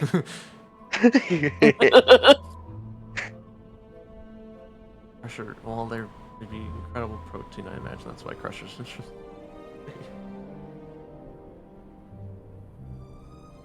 Yeah, what do you guys think in B team wise? I really nominate Pythor because I think it could be Yeah. clutch. I mean, I think Bulldog Crusher, Pythor, Kyra, and Flip The 3 thing, again? the thing with Crusher and Philippithres is like, Yeah, if they they're won't be able flying to the whole fly. time, they're not gonna be That's able to. true. Crusher has a climb speed. Yeah, it's true. Or we could cast Fly on Crusher, and someone could fly Crusher. Hmm. Let's see. 1, 2, 3, 4. Isn't Crusher like one round? Oh, there's one. No, Crusher's a minute. Yeah. Oh. We're missing a reset. I'll just drag out another one.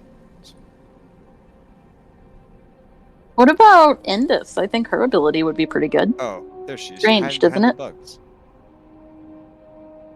Beam. Endis? Yeah, she Hmm? fires lasers. We have that harpy. What does she do? That's a Or not great the harpy, question. the siren. Lyris? Yeah. Yeah. He was a chakram like Wow, fighter. called her sister a harpy. You just gonna take that, Anna? Well, it's not technically her sister either, but you know. Oh, dang. But she's Yeah, my this- sister's Just because they're pride. both sirens. Yeah, this passive racism's getting really bad. Hold on. BT. We got rid of that axe. Yeah. In a very cool scene. Yeah. I don't think I ever gave this lady an ability.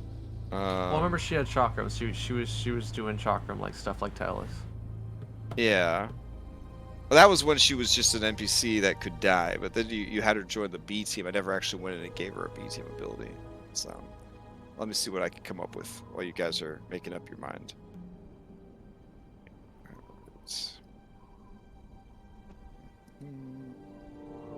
Hear me out. I have an idea. We could take Piglet of Legend. And As bait? yes. Wow. Yeah, he has never gone on a mission before. His Not that I job wanna or use him as bait. class is mascot. I guess that's kind of bait. Well, he must have grown. Like, if the dragons have been growing, I feel like he's probably pretty big now, right? Yeah, he's medium sized for sure. Yeah.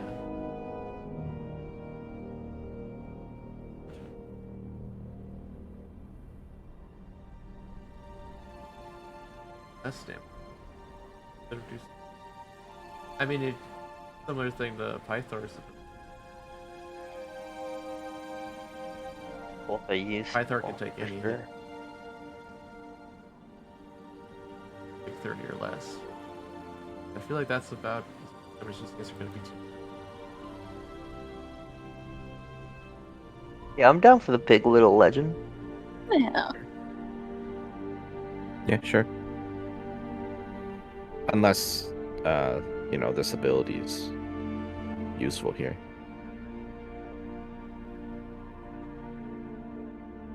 I'm giving her a taunting melody. Once per long rest as a bonus action, you can sing a song so angry and offensive.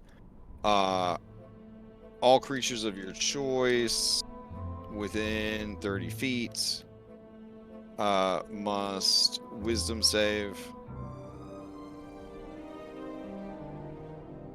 Or prioritize you as a target lingering. So it could be good for crowd control. She kind of just became my favorite B team member.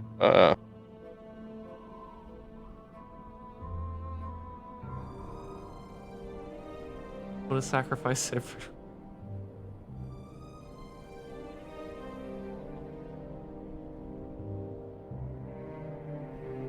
So essentially, priority target means if they do anything that does not include you as a target, they would be at disadvantage.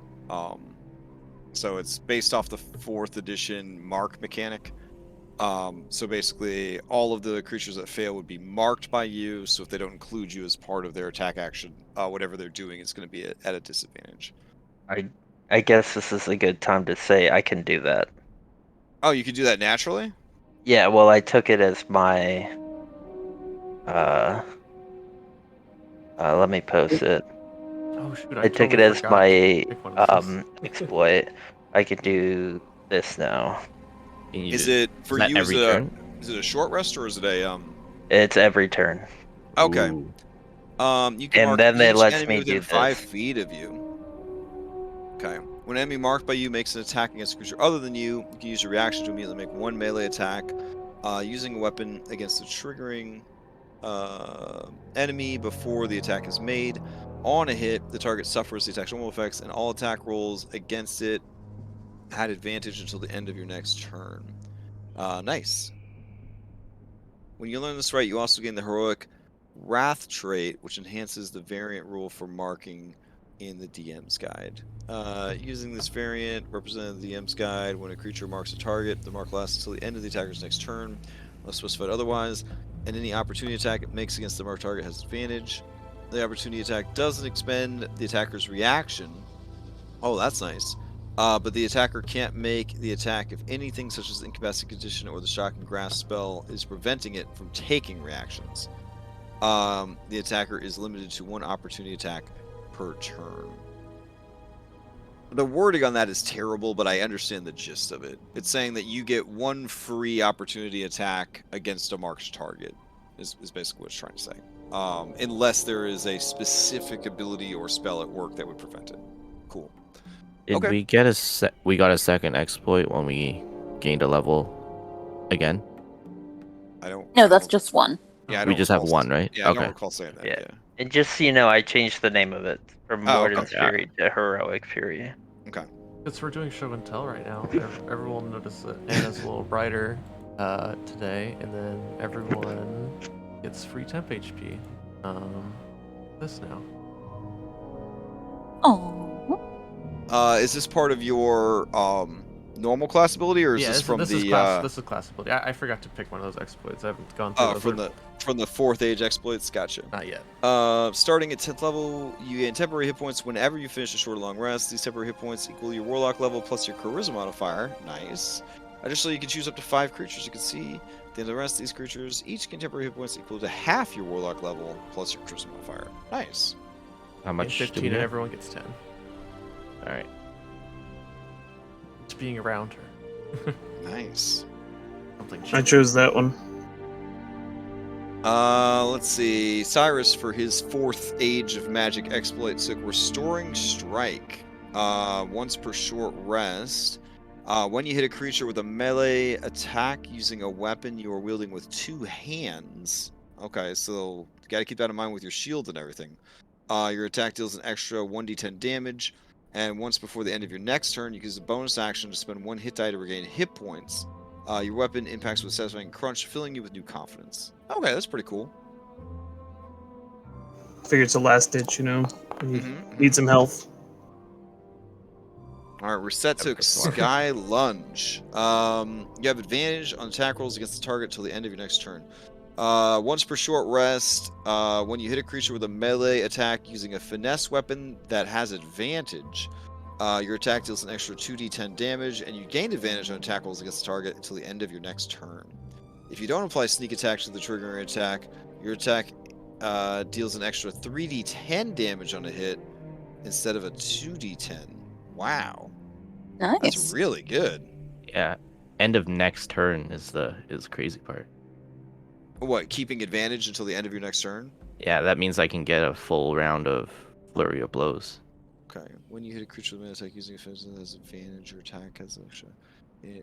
So the first initial strike for you is going to do 3d10 extra damage. Yes, and then everything you have else has yeah. advantage. But that 3d10 doesn't trigger on every hit. No, only no. on the initial hit. Okay.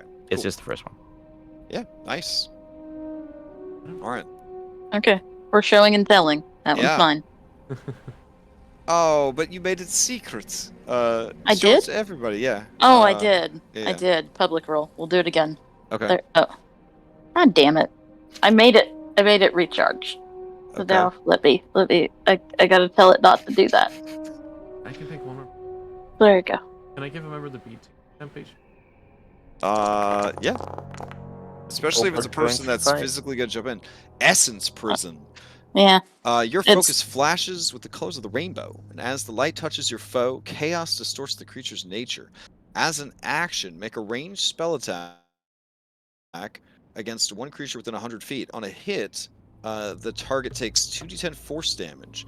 If you rolled an even number in the attack roll, the target loses all damage resistance. Holy shit! Until the end of your next Yeah. turn. Oh. Is that an at will, a short rest, or a long It's rest? a short rest. Okay, so once per short rest. Dope. Yeah.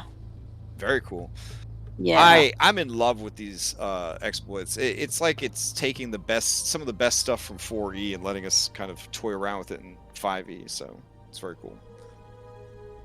All right. For me, it's like at this point, whatever. So really for you guys, it's if you start to feel overwhelmed with like options, that's why these exploit things are going to be optional. Like you don't have to take them, but you can take them. Because you are going to get to a point where your characters are just going to be able to do a lot of things, and if it just ends up being more than you want, you can definitely just not worry about the exploits. But they're there if you want to try them out and kind of see what some of the abilities were like back in 4th edition. Playing as a marshal, I'm really appreciative. I think it's gonna add a lot. Yeah, the amount of work that went into it, they converted like over 1,000 abilities. It's insane. It's just really insane. I'm really impressed. So Yeah, I spent the majority of one of my work days just reading the arcane rights. I will be honest, I have not dug into the 4 books yet. I just have too much other stuff that I'm doing, but I am looking forward to finally sitting down and just kind of, really, really immersing myself in them, because I kind of did Control F and looked for my favorite abilities for 4th edition to see what they did with them, but I haven't really dug into all of them. So, yeah. All right, cool. So, what is the plan? Do you want to stake out the island? Do you just want to put your hands in RNGesus's hands and just head over there? And if the rocks are home, they're home, and if they're out, they're out. Like, what is the play? I think me and Hypati have vote for kicking down the front door. Okay, so we got 2 votes for kicking down the front door. You are bringing Bullbug Crusher, Pythor, Kyra, and who's We need a bard. Oh yeah. And Kyra's the bard. and are you bringing Kyros, the Piglet of Legend? Wait, are we bringing Crusher? I feel like unless we cast Flying Crusher, he's gonna feel bad and eat our eggs. Okay. Yeah, fair. Though an action economy may really help in this fight, so I'm not sure.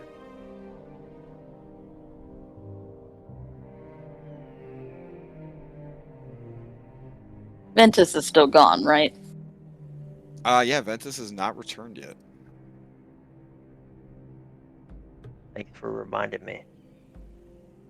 Perfect. Yeah, Pythor and Kira. Perfect. Yeah, Kira has not returned to her normal size yet. What? Oh, She is I still mean- halfling. She is still halfling size. you could give Bardic Inspiration as a halfling. Some would argue, those who have dabbled, that the small races are secretly the best races in the 5th age of Magic. Just put They can make for one heck of a tank. They could do it all. Let me tell you, those halflings and gnomes, they could do it all.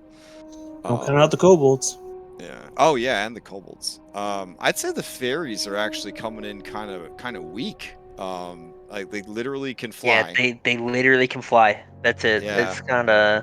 Having run, But they Hackmaster- are also a fae and not a humanoid, That's which true, can that's be true. really good. Which can be really good. I But just also wish really bad. I wish they were tiny, and I wish that their enlarge reduce worked on them at will, and then everyone else as like a once per day or whatever.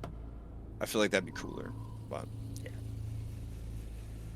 It's changing. anyways, yeah. So I mean, kinda- obviously I will. Obviously I will. But, yeah. So I kind of say we bring Cremis because I feel like this rock mountain thing hasn't really been explored, and there might be some rare metals on it that he could look Ooh. for. That's pretty smart thinking. Okay. Okay. I like Sure. that idea. All right, cool.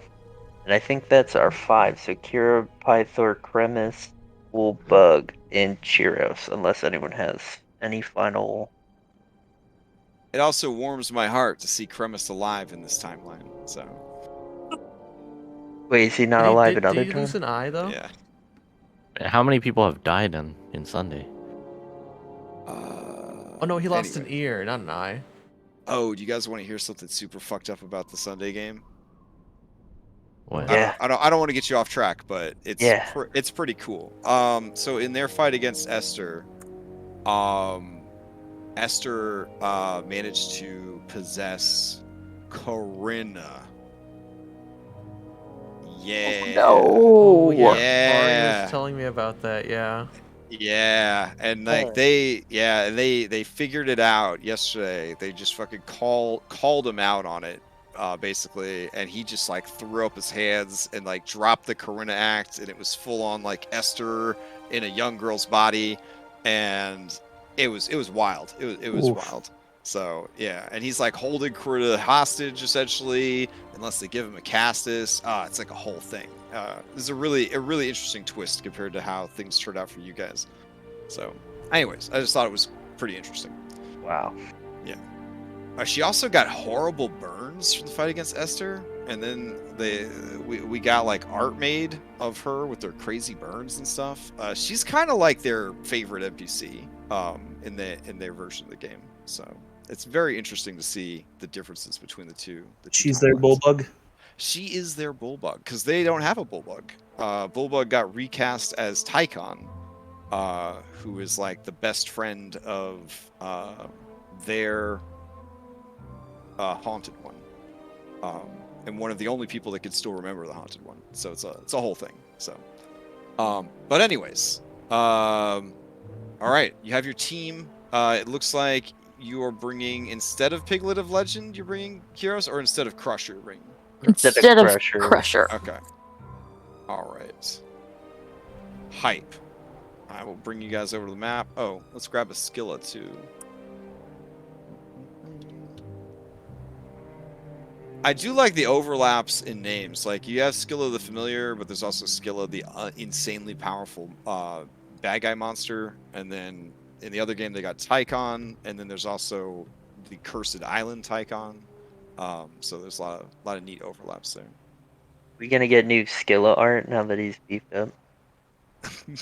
No, she wearing a little hat? We'll just do like Trogdor. We'll give her one big muscle arm. All right. I'll bring you guys over. It's perpetually night, so that's a whole thing. And currently, waning moon. So I guess I could crank the light up a little bit on this map. Let's see. Not too much though. Let's see. We'll lower the darkness to there. All right. Did that help at all? I can see it. You can see the whole map? The I can see the whole map. yeah. Oh, On the really? left side. The Okay. left side. No, it's on the right. Oh, not the whole map. Yeah, sorry, I zoomed out. Yeah, we have the square. Oh, okay. Oh, yeah. All right. I need it to be a little bit darker than that then. Hold on. Because it's supposed to be pretty damn dark. There we go. That'll have to do. I will at some point while we're rowing to the island, just like as an aside, be like, you think I should maybe send Valis and let her know why it's dark? Yes. Pray to her. She's probably fine. Just pray to her. Just be like, dear Auntie Valis, Helios is in prison in the underworld by the Furies. That's why it's dark. Hope you're having a good day. Bye, Auntie. Well, she knows now. Why would I pray when sending is so much more effective? What do you mean it's effective? You know she's listening to our prayers more than anyone else's, right? Damn. Well, that's elitist. Yeah. Haven't you learned from Astraeus that sending is not the answer? God's, I learned from Astraeus that sending is the answer. God's play favorites.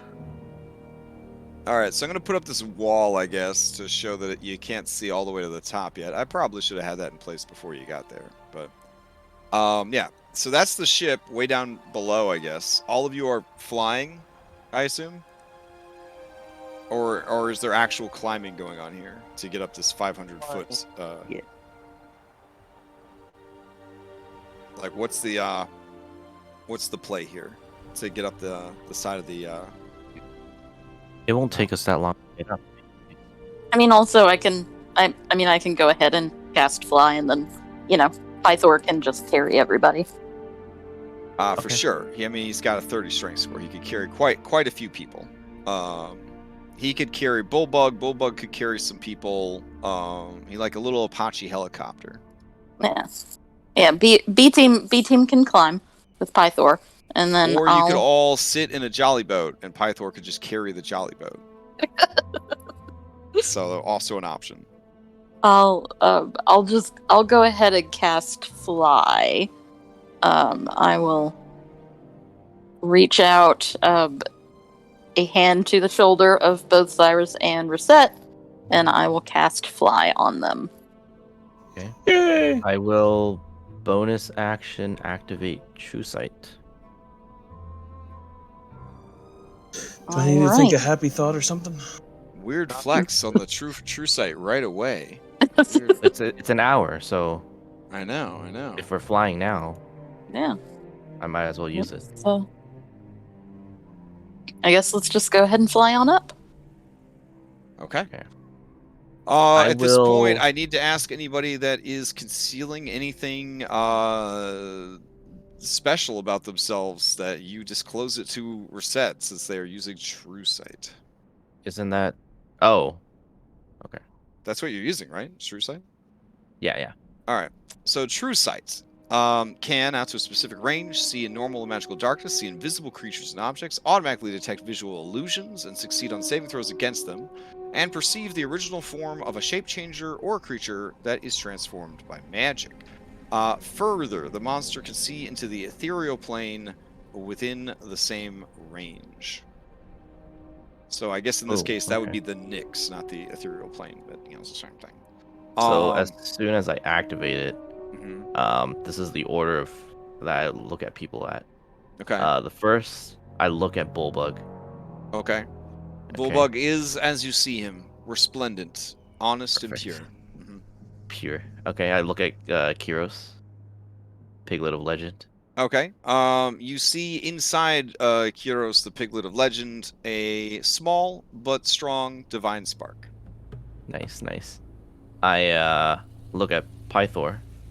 Okay. Inside Pythor, as you look at Pythor is blurry, as if he is a watercolor painting. He does not look like Pythor. He just looks like a conglomeration of watercolors that are roughly shaped like Pythor. Amongst all those colors within the center, you do see a strong and large divine spark.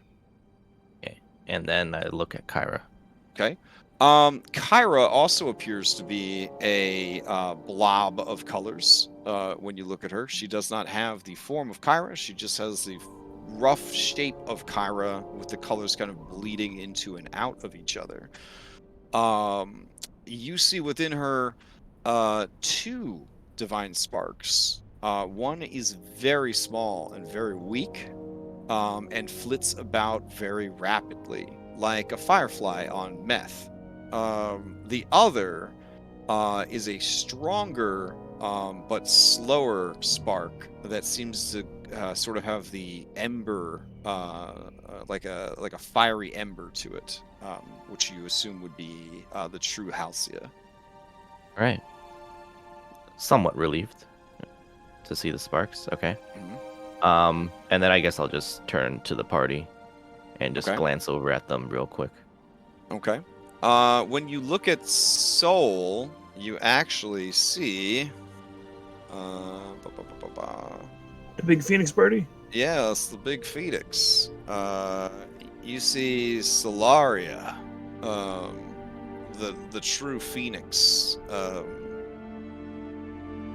But it actually kind of hurts your eyes to look at Soul. Even though Soul is just a tiny little chicken, to you, she is a massive, powerful elemental entity, and it Very cool. is painful to look at. Okay. I want to see if there's a spark in Phil. Okay. When you look at Phil, you do see that there is a very small but fierce divine spark. Nice. So if you guys are ever hurting for a divine spark, We could We could sacrifice offer Phil. him Got up. it. Yeah. Nice. Ooh, what do I look like? What do I look like? Okay. I'll look at Cyrus. I have no idea. oof. Upon looking at Cyrus with your true sight, Reset, I'm gonna need you to make a wisdom saving throw. All right.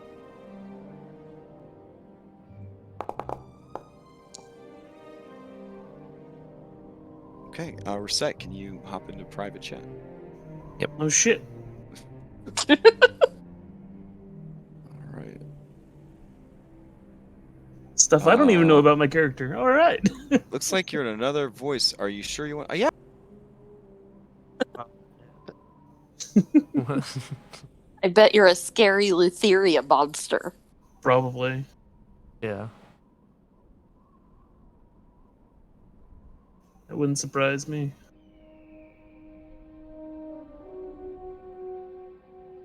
Or they see the essences of all those creatures I've consumed.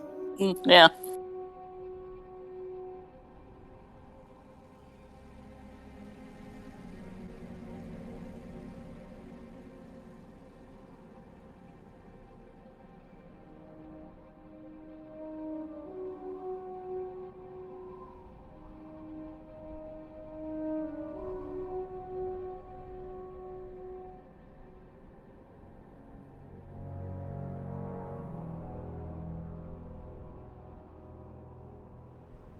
You can just see it now. Look at me and scream and abject horror. Ah!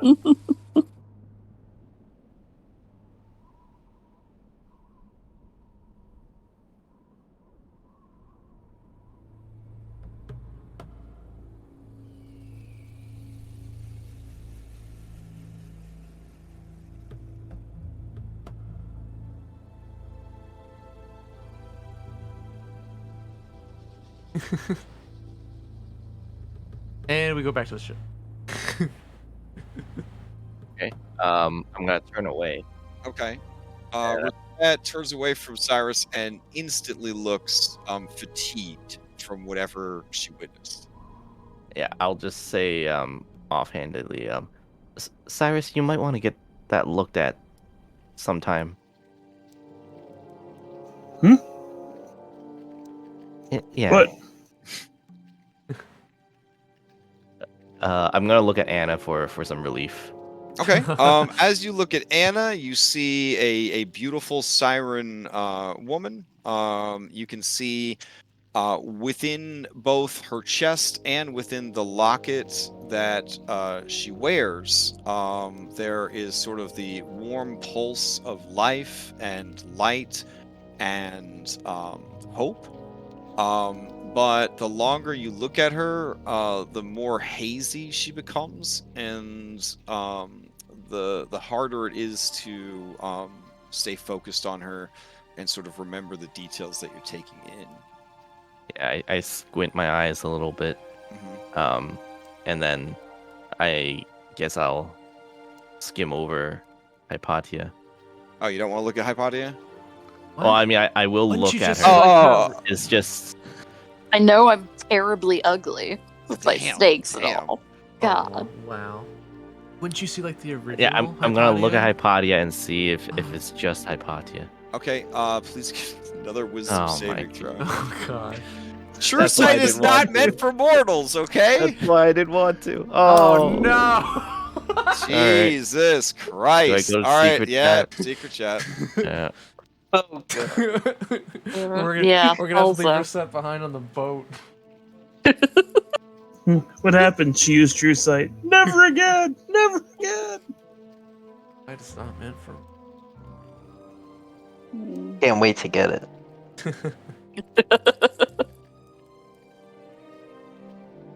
What, resistance to 3 damage types? Holy. For 1 or 2 missiles? My god. Damn. Imagine. Gotta be cursed. Here's about a curse. Imagine.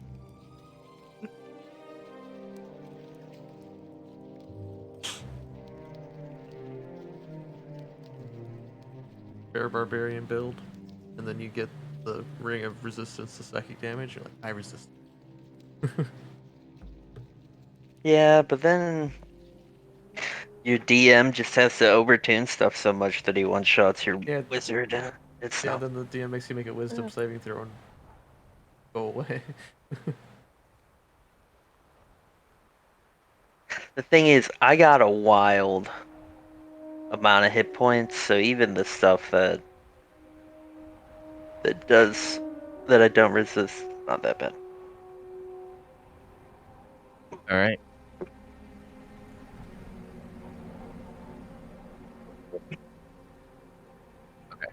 Okay.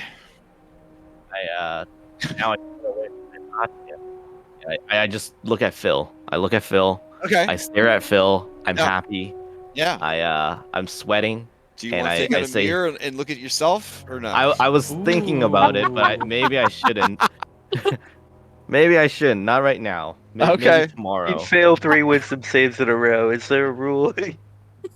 Maybe tomorrow. Reset looks haggard from this experience. Are I you just okay? I just look at Phil What's and I wrong? say, maybe I shouldn't use this anymore. I would have taken it, but remember, you owe me. So when she attuned to that, her eyes are the Nyx, right? Does anything more happen when she starts using the true sight? Do we notice that? Oh yeah, the stars begin to like swirl and shit, and like are constantly like strobing within her skull. Okay, like so yeah, it's like you're we looking notice through it. 2 windows into the Nyx, essentially. Okay, so yeah, It appears that her head is hollow and just full of galaxies. Yeah, so as soon as she starts doing this, and then she starts looking at her like, are you okay? I Can you don't sit look. down? I don't look. I go over to Bullbug and I say, Bullbug, you are Yeah. the oasis of our party. And I just stare at him. Come here. And he pulls you into a hug, and he just crushes you against your face against his chest, so you can't see anything else. Thank you. I didn't know Bullbug and Reset had it. He's learning. Let's go kill some birds. Yeah. Do you leave the true sight on, or do you deactivate it? Oh, my speed is halved. Okay. Yeah, I deactivate it. Okay. Wait, your speed is halved? Oh wow. Yeah, I have 2 levels of exhaustion. Does that count against the magical speed from? Is that But just it'll let all you see. encompassing? But if you leave it on, it'll let you see any secret passages in the mountain. I'm just saying. Pretty nifty. Fine. You I'm can just. You can just Okay, go first, and we'll all be behind I'll you. say fine, and I'll say these 3 and Soul, please stay behind me. These 3. Well, I was going to anyway. I'm going to stay behind you all. Wait, you didn't look at Skilla. You want to look at Skilla? No. No? Okay. Kyra walks up to you and says, Reset, what do your space eyes see? Wait. Probably what you see, right? She nods, and the look on her face is haunted. How have you kept all of this to yourself? Oh, well, my brother and I are extremely pansexual, so we just sort of like roll with whatever, you know? Oh man. Here, Reset, Maybe I'll get this used is to this it is soon. the litmus test of pansexuality. Could you, with a centaur? Which centaur? Ah, see. If the answer is anything but no, you're probably pansexual. I guess I should ask you, Mm-hmm. should I look in a mirror? Oof. Oof. Probably not. Have you done a lot of drugs? No. No. Yeah. When you do a lot of drugs, one of the things they tell you not to do is look in the mirror. When you're on the true sight, you definitely don't want to like look at more things than you need to. Okay. I'll just keep my eyes on Phil But and you Bullbug. might learn a lot about yourself if you think you're up to it. Maybe tomorrow, when I'm feeling a little better Okay. Yeah, I and mean, not if you're about not, to fight some rocks. Here's the thing, Reset. I'm looking at you right now with my true sight, and to me, you're still beautiful. Still? Yeah. Oh, okay. Thanks. And Pythor says, "Geez, I mean, you kind of gave away a lot right there, man. Still? Come on, what are you doing?"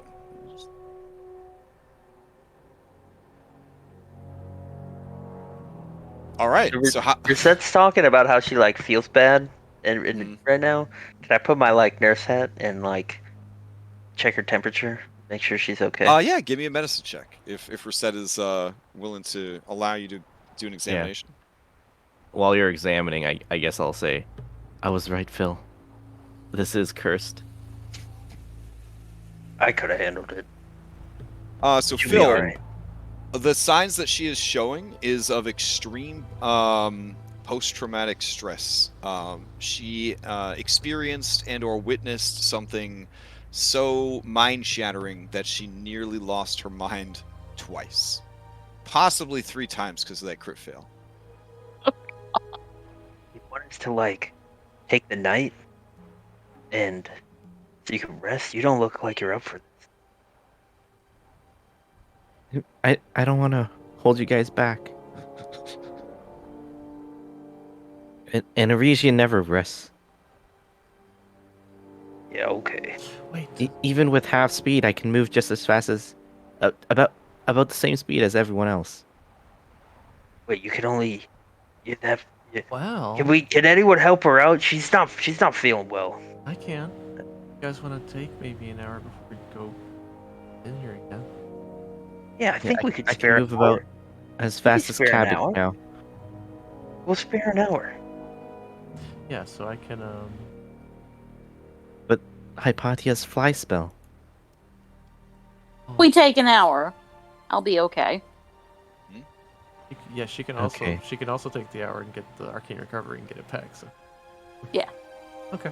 I close my eyes so I don't have to look at anything. And then Anastasia will hold her hands out for reset.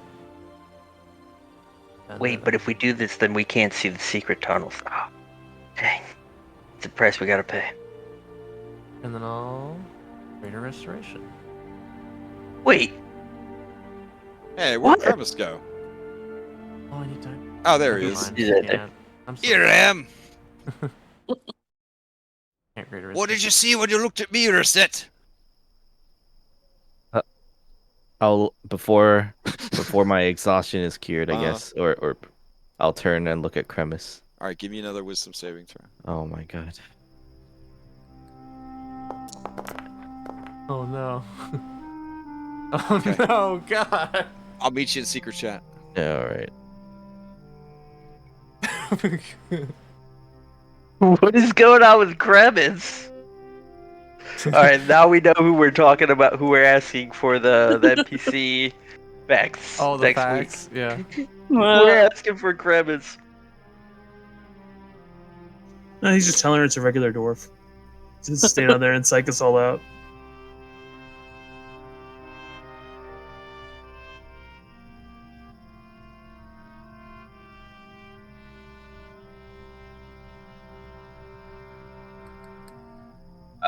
After I look at I am, eh? Yeah. my eyes and I fall asleep. You fall asleep? Like I'm taking a nap. Okay. So you. Wow. Okay. Is this the first time that Reset's taking a nap in front of anyone? Yes. Holy shit. I mean, there was that time she died. But Yeah. otherwise. I guess that was a nap when they folded her up and put her in the bag of colding. Oh God. Awful. Awful. We're the I say heroes. it's awful. True sight was never meant for me. But I will get used to it. Don't worry. So while Anna's helping Reset and we're taking the hour, Bill's gonna go up to Kyra and Pythor and he's be like, wait, if you guys could see like that Mhm. all the time, Mhm. why don't you ever tell us when we miss a secret passage? Well, first of all, it doesn't show us secret passages. It just reveals illusions and the true form of stuff. I don't know why you're so caught up on the secret passages thing. I mean, you still need to be able to just, see the secret passages. Like, It's secret called True passages are Sight. right. But like, if it's a real fake wall, like we can't see through a real fake wall. I mean, if it's just concealed, like a hidden thing, like we don't just see through it, Like, I don't get X-ray vision. I can't like look over at Anna and see, what I'm saying, like I don't have X-ray Yeah. vision. Yeah. I feel like you would abuse that. Oh, for sure. Oh, yeah. Wait. So what? I had some X-ray specs that I convinced your grandpa to make me, but when he found out what I was really using them for, he broke them. So, Oh, yeah. will I ever get to see like that? I mean, I guess if you ascend to godhood or whatever. Well, I got some people working on that. They just gotta figure it out. Son. And he puts a big hand on your shoulder. He says, "It's a heavy burden. I wouldn't wish it upon anyone, especially not someone I love as much as you."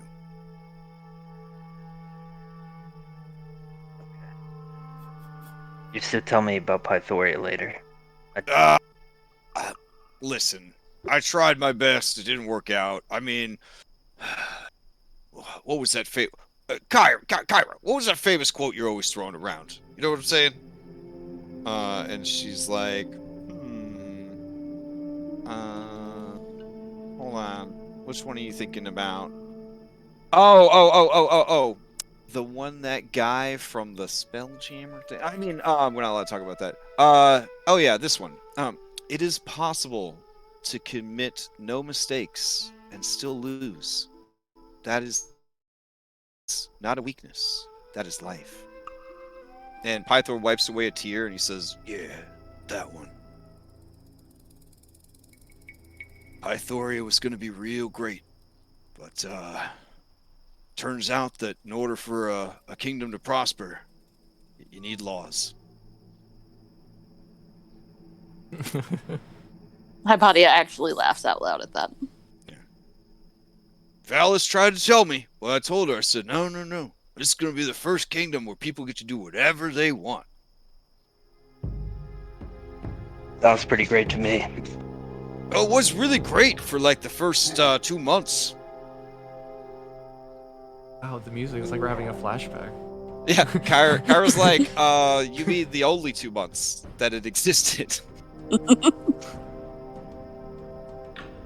and he kind of like looks really sad. And he says, "But what a 2 months it was.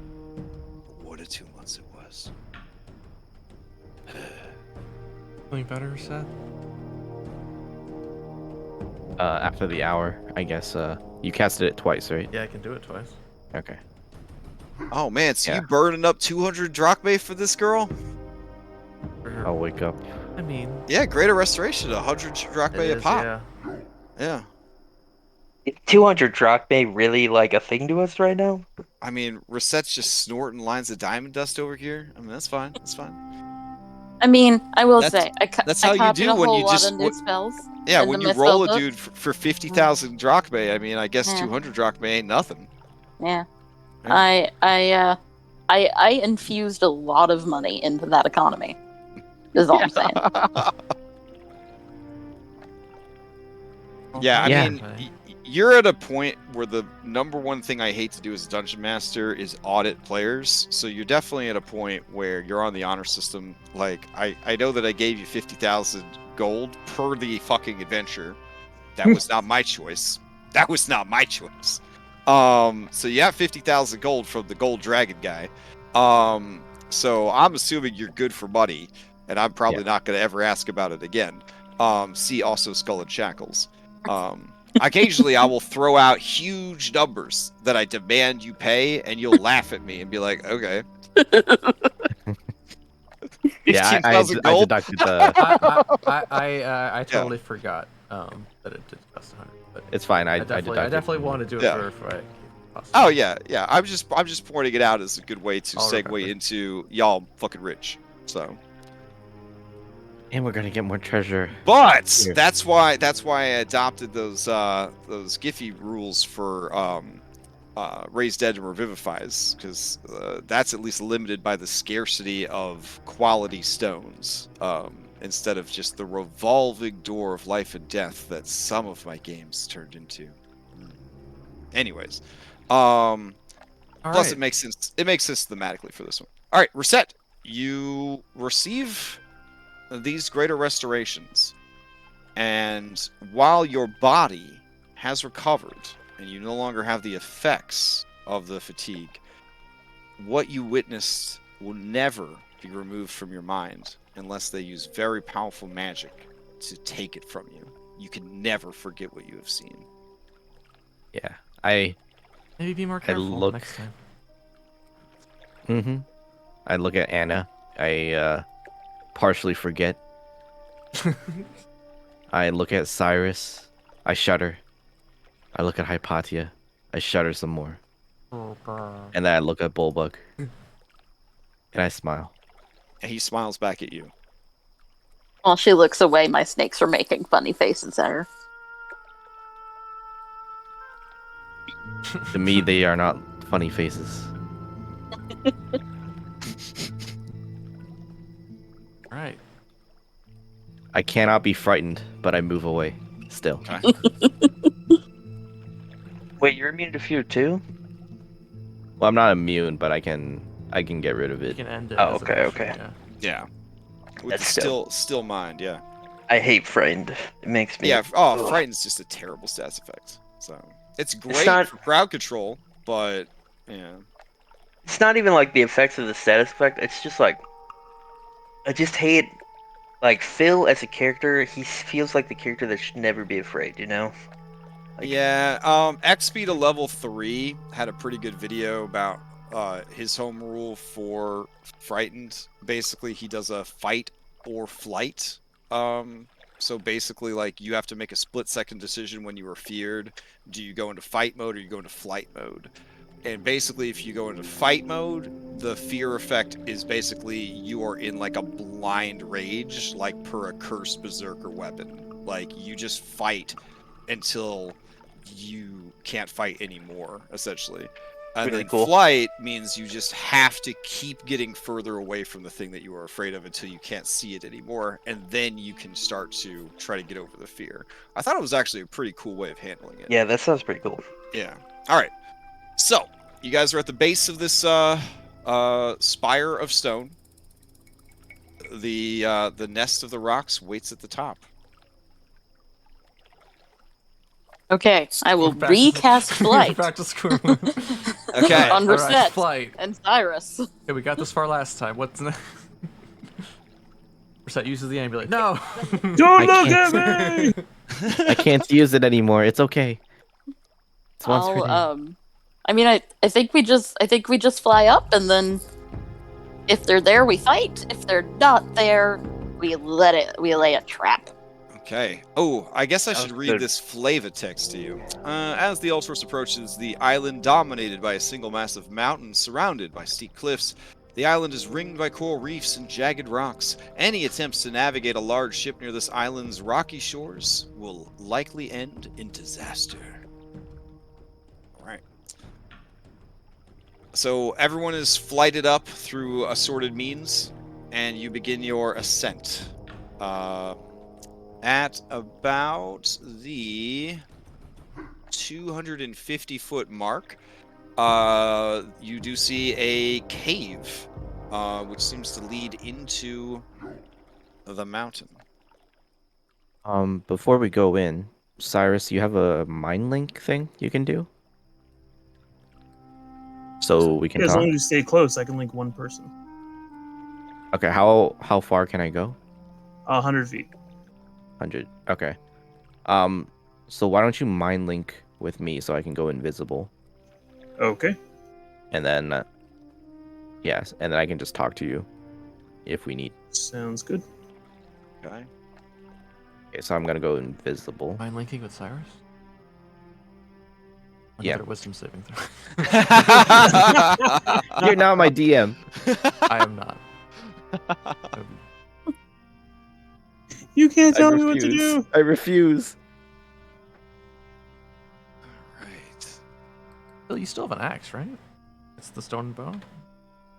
Yep, I'm still using stone and bone. Alright, I cast light on Phil's axe. Okay.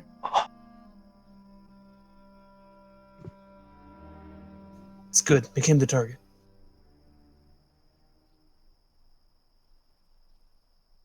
Okay. So you see a cavern, a cave entrance leading into the mountain at about 250 feet. I'll look at Cyrus. how Is big is Rosette the going to cave? explore the cave?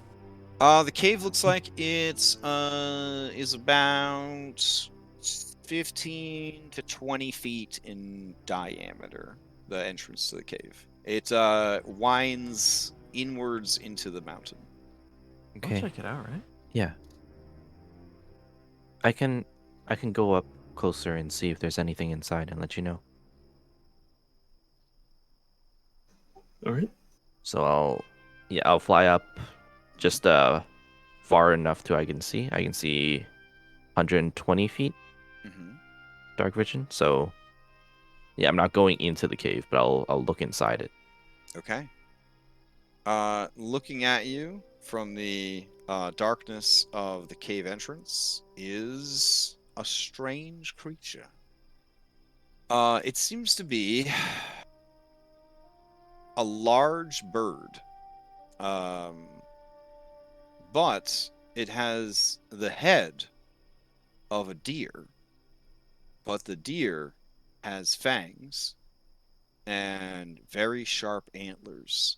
The creature cocks its head curiously, and looks past you towards the party beyond, well illuminated now by assortment of magical light. It shakes its haunches as if getting ready to launch itself into flight. And go ahead and give me a perception check. Oh, yep. With advantage. Ooh, all right. You don't notice anything else, and that will trigger an initiative. Okay. All right. For reference, that was the perception check. Did I have time to let them know that what I saw? In the Because mind you're link? connected psychically, yes. Yep. Okay. Let's see. Yeah, so I let Cyrus know. Incoming. So how Uh, far away did we say we were from Rosette? We kind of like position where we I have to be within Yeah. 100 feet, so. All right. The creature looks like this. And as it launches itself out of the cave opening, it lets out a donkey bray scream of delight. All right. We probably need to actually switch out for some combat music here.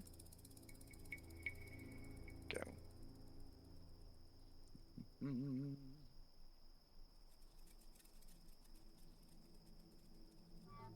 We're 250 feet up. Yep, currently 250 feet up.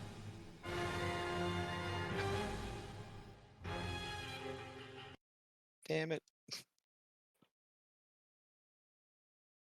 All right. Cool. Yeah, let me roll all these jabrones into initiative. Oh, I don't. Is my token gone? No, it's right here. Oh, okay. All right. Ooh, let me get your B team out of here. Let's see. These guys will back up over here. Go. All right. And we don't need a Pokemon's an initiative either. So we add that to initiative. These two to initiative. And these guys to initiative.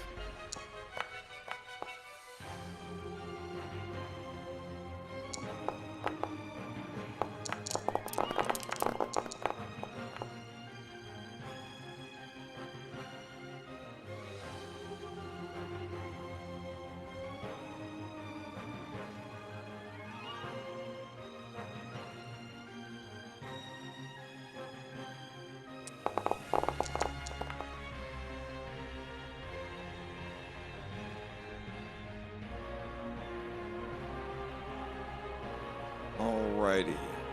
Oh. I keep forgetting I have a cat now. I like see this thing slinking in like the peripheral vision, and I'm like, what the fuck is that? It's just a cat. Okay. So let's see. Cyrus needs to roll in Yes. for initiative. Shoot, sorry. Go ahead. No worries, no worries. All right, we're set. Unless Cyrus gets an insanely good initiative, which he did, but even if he gets an insanely good initiative, you are up first. Okay. So in the cave, this is the only one I see. With your terrible perception check, you do not notice that there are others in there. All right. I'm going to. Oh, game is paused. Oh, sorry. Blue. There you go. Okay, I'm gonna fly up to the. I want to be on like the top part of the cave, so above where the bird is. Sure. We'll treat. Yeah, everyone's looks like they already keyed in 250, which I really appreciate. So yeah, we'll say that we'll just use elevation to mark where you're at. Yeah. So I guess, however tall the cave is. 15. Yeah, 15? the cave itself, the cave opening is about 15 to 20 feet wide. Okay, so I'll be 265. Okay. And I'm just going to, in the mind link, let them know there's one bird with a deer head. It's coming straight for you guys. I'm gonna stay and see if there's any more. All right, and then you pass to Philippocles. Am I surprised? I don't believe so. No. Has Cyrus told me about the bird? Do I see the bird? Well, let's turn on some light for you. Yeah, I'd said incoming. Light cantrip, apply. There you go. I guess technically it's too dark to see, but you did hear a braying donkey scream. Okay. Coming from the southwest. Alright, well, I will fly towards it. Okay. So now I believe I see it. Yes. I will move the rest of my movement. Here, I will use this marker to indicate where the cave opening is. So it's this pink circle right here. And I'm definitely intelligent enough to expect more of them, Okay. especially with its scream. So I'm a bonus action rage, Okay. which gives me more movement right there. So I'm gonna use that movement to fly up to it. And yeah, I'll attack it twice. We'll just do normally reckless. Okay. The 17 hit. 17 hits. Then one more. 21 for 20. All right. It lets out two braying squawks of pain. And it is already bloodied. And then I will do. I think it's this one. Yep, and I'll mark it. Okay. And that's my turn.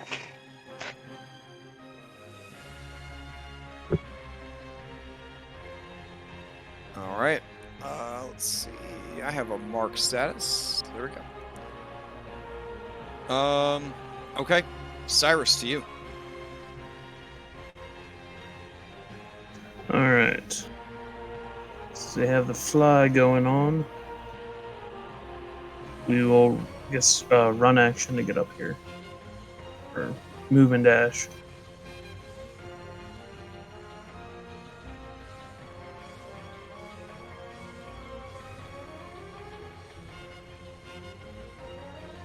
And what's the fly speed that the spell gives? 60. It's a Yeah, 60 foot. 60 foot. Okay. So I'll get right up to Sportville then. Okay. Unfortunately, I can't really do anything else right now, so I will just prepare for battle. Okay. Anastasia, to you. We'll fly a little bit more this way. Gonna get a better angle on what's happening. Let's see that this creature is attacking. I'll shoot two Eldritch Blasts at it. Or sorry, Okay. Radiant Blast.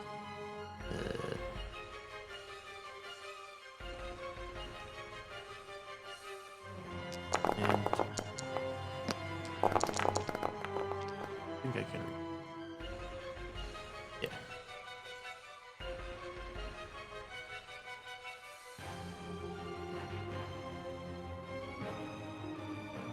Let's see. 18 and 21 are both going to hit.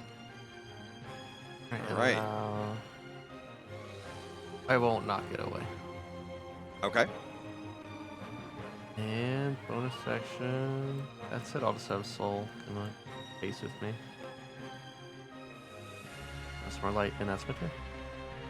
All right. Hypatia, to you.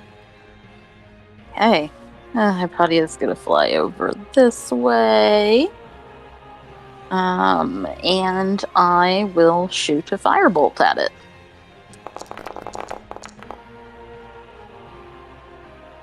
Oh, yeah, that is going to hit. Okay. All right. And that is my action, and then Scylla is going It's actually to... going to let out a sad kind of braying hee-haw as it bursts into flames and starts to tumble down the mountainside. Oh. Scylla's gonna fly over here and dodge.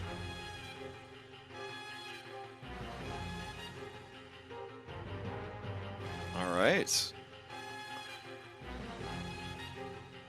Let's see. As that one kind of tumbles down the mountain, I'll go ahead and just delete it.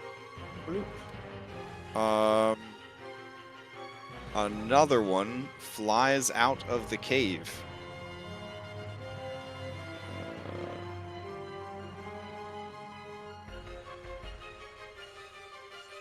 Let's see. All right. As it flies out of the cave, it sees that there are people there. It is going to do that classic flying, we're in three-dimensional space thing. It's going to stay within melee, but fly below you guys to kind of come out on the other side of you. So if you guys are at 250, we'll just say it's at 250 after all is said and done. As it comes out, it is going to use its multi-attack, and one of you is wearing... You're both wearing armor, right? Insect Yeah. armor, yeah. Yeah. I have a breastplate, and I think his armor is a lot. Yeah. bigger than So mine. I'll just rando who it attacks. Odd or even. Alright, so Phil, it is going to attack you. So as it comes into play, it is... Oh, yeah, there we go. Cool. So it is going to use Flyby to attack and then not provoke opportunity. So it's going to fly by, and it's going to use its talons on you. And then it's going to try and gore you as well. Okay. These It attacks has advantage. These attacks may or may not show up in chat. Let's see. Is anything I'm clicking posting? I don't see any. Alright, let me delete chat real quick. See if that helps. Alright, try again. Oh, I know what it is. I'm using the dead one's character sheet because I'm heartless and didn't bother to open the other one. Alright, so try again. Let's use his talons. There we go. And it's gore. So 17 since reckless, and a 20. They both hit. All right. You notice when it attacks with the gore attack, it lunges forward with its donkey mouth, and it seems to be aimed at your chest. So even though it says piercing, the breastplate would block it. You just sort of take a hard impact, bulletproof vest style. But the creature seems to be aiming at your heart with its hungy mouth. Weird. All right. It continues its movement and flies out to here. And that will be its turn. Let's see. Do I have enough movement? Yeah, okay. All right. It will pass to its magic friend. That's only its descriptor. It's not really magic. It's going to fly out. Same thing. I will roll to see what it attacks, odd or even. Even. So Cyrus, these 2 attacks are for you as it uses flyby. All right. All right, got Talon and Gore. I believe your armor protects you from both. Yeah. Yeah. Yep. All right. So it kind of bats against your stuff and then flies out to say here. All right. That brings us to the undemocratic one.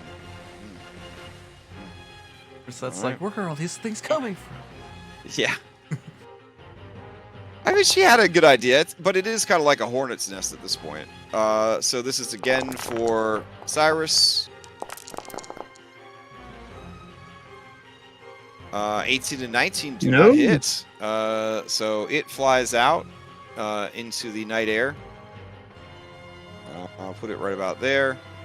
Another one pops out. Let's see who it attacks. Cyrus, this is for you.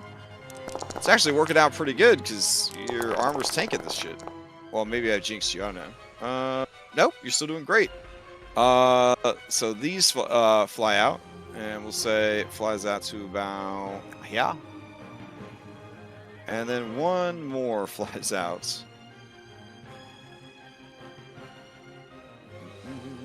And as it flies out, it is going to attack Phil. So here we go. Talons with advantage. And Gore with advantage. All right. And this one is actually going to fly over and up a little bit. So it's going to gain an altitude of, we'll say, 30 feet. So it's 280 up. The rest will just say that they're at, like, you know, roughly 250. All right, and that is the end of that round. That brings us to Reset. All right. I guess this one right here that showed up here. I'm going to fly from behind it and get right up to its head with the deer head. And I'm going to just go in and attack it. Let's see. You know what? I'm gonna use it. I'm gonna use Sly Lunge. Okay. So oh, it's when I hit the creature with a melee attack. So let me roll the attack first. This is at advantage. So does a 17 hit? Does a 17 hit? Let's see. Oh, I see what happened here. Yeah, 17 definitely hits. Okay. And then, so I'll activate the Sly Lunge here. So this will do the extra 14 damage. Okay. And I'm no longer invisible. And then my second attack will be at advantage. So 24 for 6. And then bonus flurry of blows. So 2 more. Both at advantage. Nice. Nice. This is the one that's at the higher elevation, yeah? Yep. Okay. All right. So you're tooling up on this thing like a speed bag. Let's see. So Tickle Spear hits, and then you add that extra damage, and then you hit it again with the Pickle Spear, and then you Shield Strike, and then you critically Shield Strike. So 46 in total? Yeah, it is bloodied. Okay. And I'm no longer invisible. Okay. All right. It turns its attention on you. How small does his head look? I mean, technically, it's a large creature, but in this instance, I guess you could maybe find one amongst the small enough. I don't know. We'll have to see. I look at his head as hungry as he looks at me. All right. Wow. Anything else from Reset? No, that's it. Okay. All right. That brings us to Philip, please. All right. So Phil's rage damage is doing one more this turn. And Phil's gonna fly up to these two. He's gonna immediately put his heroic mark on both of them. Okay. And he's gonna Oh, bonus action. you're rolling everything private right now. Okay. All right. You Okay. should Okay. be able to right-click show No, everybody. I had it. Oh yeah, I could right click show. There you go. And then I don't like that it flew away, so I'm gonna grab this one's foot with my Okay. bonus action. Here's my athletics for that. Ooh, it only has to be an 18. Okay. I don't think it will. Let's see.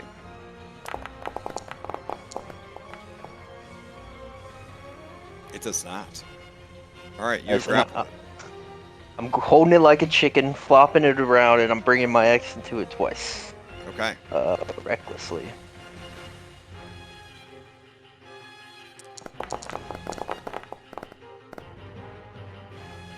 Oh yeah. It's gonna hit. All right. It turns its attention to you. Yep.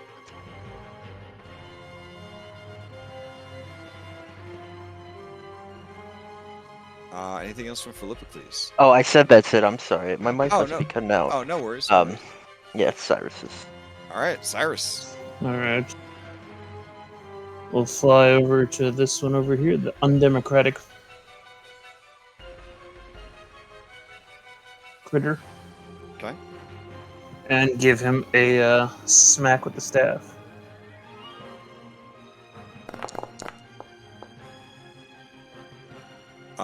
14 is enough to hit. First one hits. Ooh, maybe. Yeah. All right. Critical hit. All right. Okay. It looks at you, flapping its wings, kind of bicycle kicking its talons. It is ready to rock. And we'll add some psionic damage on the end of that yeah, last one. nice. Okay, it's extra 4 points of damage. And then it's got him. Oh, that's fine. I'm not going to push it back. And let's see. Oh, by the way, Phil, I did not forget the extra damage from your rage. Awesome. I'm not gonna lie, I did think about that. All right. Anything else from Cyrus? Nope, that's going to be it for him. Okay. Anastasia, to you. The easiest way to keep track of that, probably just look at the round count. And assuming you rage in the first round of combat. You Anyway. may be muted. Not 100% sure. What? No, okay. I was gonna say, easy way to keep track of that's probably you could look at the round count, assuming you rage in the first round of combat. All right. Instinctually, I can tell that these things can fly faster than me, right? 30 Yes. feet? Yeah. Okay. This one's looking hungry at me. I'm going to. I just want to like start flying backwards and like shoot blasts as I'm flying back. Okay, dope. Yeah. All right. Which one are you firing at? The one closest. Ostentation. Ostentatious? Okay. Blast for him. Oh, you know what? I'm gonna fiery jinx him. I haven't done that in a while. Okay. X.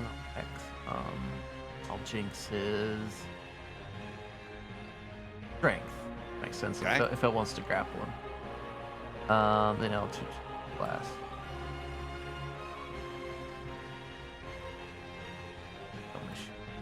checking. 1, 2.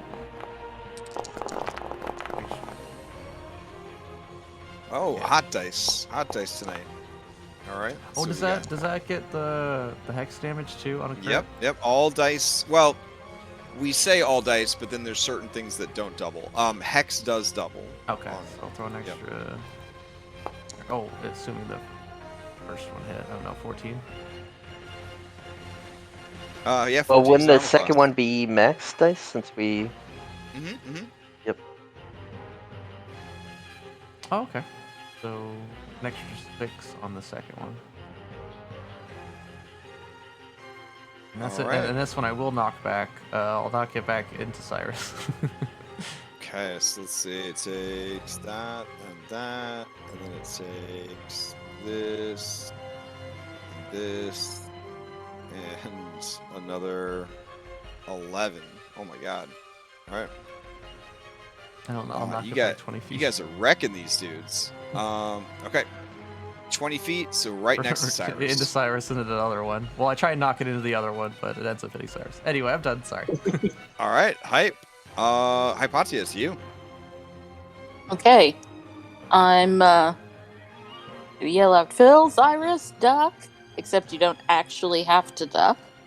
Because I'm really good at math. So figure I'm out how to duck. also I'm also using Math Wizard powers to increase this by 5 feet to get all 5 of them. Okay.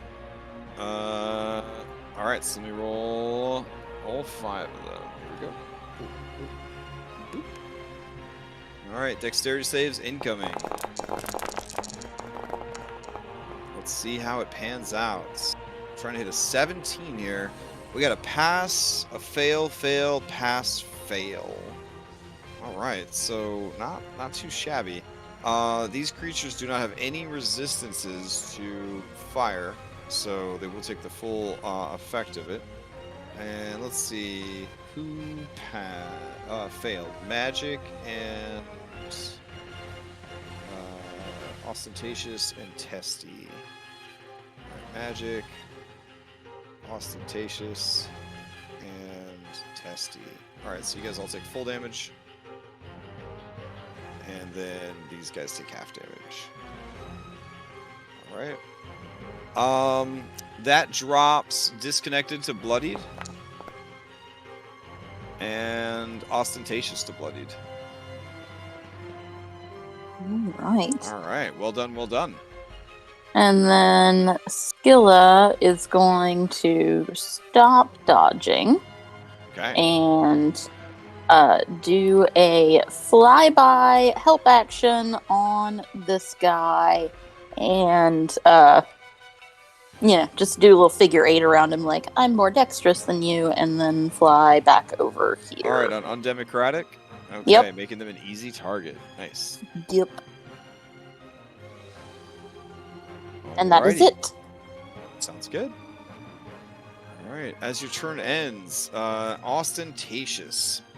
Ostentatious looks hungry, frightened, but also hungry. Its red eyes take in all that is Cyrus, looking straight through his armor at his beating and delicious heart. The creature lets out a hungry boy cry, and it will not be going anywhere. For dramatic purposes, I guess it's going to fly back and forth until it exhausts like a bunch of its speed, just to show off the fact that it has flyby attack. Here we go. Actually, how crazy could this? Well, you know what? Shit. Let's see. If the puzzles Alright, you know what? Fuck it. This sounds like a cool tactic. Alright, so these creatures have pack tactics, which is pretty cool. And then they also have flyby. So what they're going to do is, initially, Cyrus, they're going to hit you with their talons. Or try to. This is with advantage because of pack tactics. Does not hit. The creature's then going to fly up 30 feet and then immediately drop back down at you, activating its dive attack. So sort of like a loop-de-loop sort of attack pattern, which is kind of cool. By doing this, it is going to, if it hits, deal extra damage and force a strength saving throw or knock you prone. I'm not 100% sure how prone affects a flying creature who's magically flying, but I think it still counts as knocking you out of the air temporarily. So hopefully this doesn't hit. Here we go. Gore attack. Coming in with advantage because of pack tactics. And that's going to be a 12 for a miss. Very nice. All right. That passes us to magic. Magic's going to do the same exact thing. I mean, I feel like given this creature's abilities, that seems like sort of the payload or the loadout of its abilities. So Phil, with advantage and a flank, it is going to attack with its talons. So that's a 16. All right, it's going to go up in the air, and then it's going to dive bomb back down with a gore attack. That would be that hits. 17 plus 2. Okay, so that's an extra 3d8 damage, and as laughable as it is for me to ask you to do this, I need you to make a strength saving throw.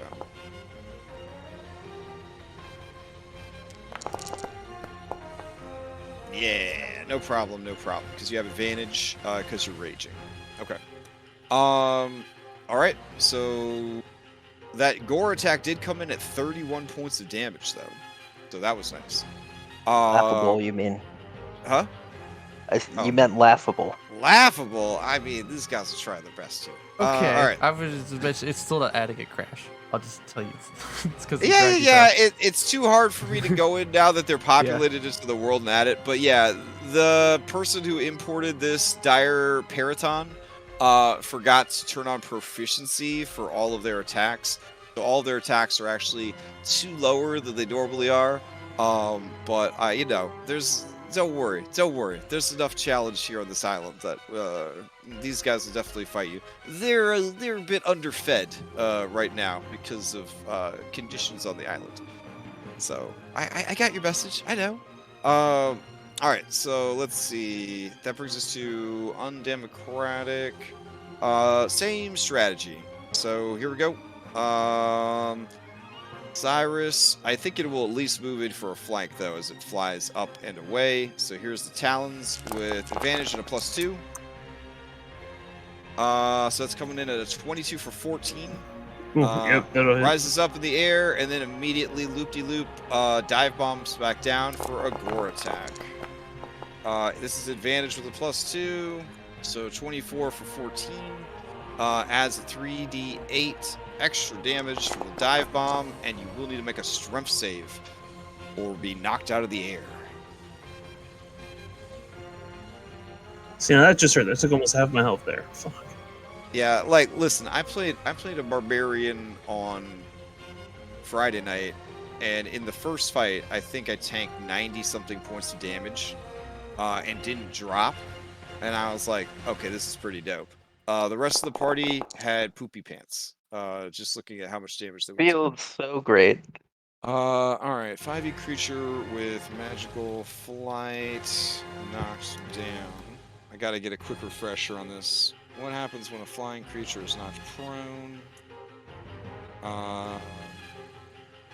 Okay. If a flying creature is knocked prone, its speed reaches 0 or is otherwise deprived of the ability to move, the creature falls unless it has the ability to hover or is being held aloft by magic, such as the fly spell. So Nice. you will just flounder, essentially, as per Ghost of Saltmarsh swimming rules. So you're basically like kind of knocked into like a spin, like a gravity kind of spin, by the attack, but you do not fall and take 25d6 points of damage. So that's good. I guess it would be less than that because no, there's sharp rocks down there. Yeah, it would have been 25d6. So yeah, those of you that don't have magical flight, you probably don't want to get dive bombed by these guys. All right, that brings us to disconnected. Same deal. It's gonna do advantage with a +2, fly up with the flyby, and then drop back down for a gore attack dive bomb. So it's an 18 for 15. And then a 19 for Disconnected, can't do that. I'm grappling him. Oh shit, you're speed is right. 0. All right, so then the second attack would not be a dive bomb. The second attack would just be a DC. Sorry, not DC. 19 for 17. Yeah, they All right. both hit. Okay. And then we will pass to Testy. Testy is fighting against Reset. Yeah, I guess it'll do the same thing, Reset. It is going to try and do a Talon attack. It does not have advantage because there's no pack tactics going on, but apparently that doesn't matter. It lays into you with its talons for nat 20. Does a little backflip up into the air, and then comes careening back down for a gore attack. 21 on the gore attack. Which comes in for an additional 10 points of damage. So 27 from the gore attack and a strength save or knocked prone. Though I believe you're also benefiting from magical flight, and you made the save anyways. So you are good. All right. Play passes to Reset. Okay. Half my movement to hover up. So I'm not prone anymore. And then I will fly around to its back and aim my spear at its neck again. And with advantage still, I attack. Okay. So 26 for yeah, it definitely hits. 8. 17 for 10. All right, hold on. With that second attack, that you run the creature through, it is dead. Okay, a little bit of its life is absorbed. Pipe. Okay. So I gain wisdom plus monk level, so that is 13 temp HP. And then I'll use, let's see, it's 60 feet with flight. So 30, I still have 30 feet. I'll go over here to help Cyrus. And Appreciate I will it. flurry. Yeah, I'll flurry of blows this one. Okay, dope. Actually, which one's bloodied? This one? Yes, that one. Yeah, I'll fly to this one. Okay. And we'll flank it.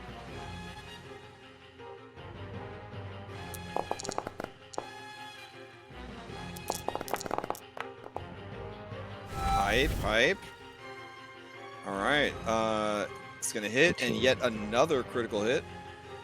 Yep, so 19 points of damage. Okay. Yeah, that's it. Okay. The creature looks left. It looks right. Flanked on both sides by enemies. Phil, to you. Alright, so now I'm doing 2 extra damage. Yep. Yeah, so I've got this one grappled. I kind of want to move my grapple to his wing, and I'm going to put my feet on its head, and I'm going to try and chop its wing off and rip it off at the same time. So I'm going to get 2 attacks going in at it recklessly. Okay.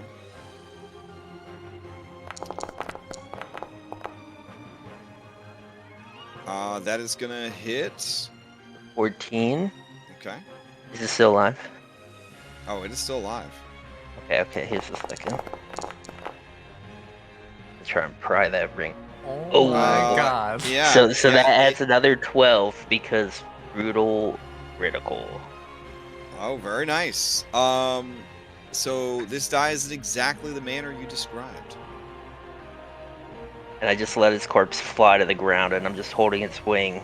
And I turn to look at this guy, and I remind him that I got him marked, so he better not hurt my friend. Oh, And that's all it. right. Get its head next, Phil. Head. All I'll right. get it. Cyrus, to you. Alright. I guess we're gonna keep going out. I guess we'll go after Ostentatious, as he's already seems to be hurt.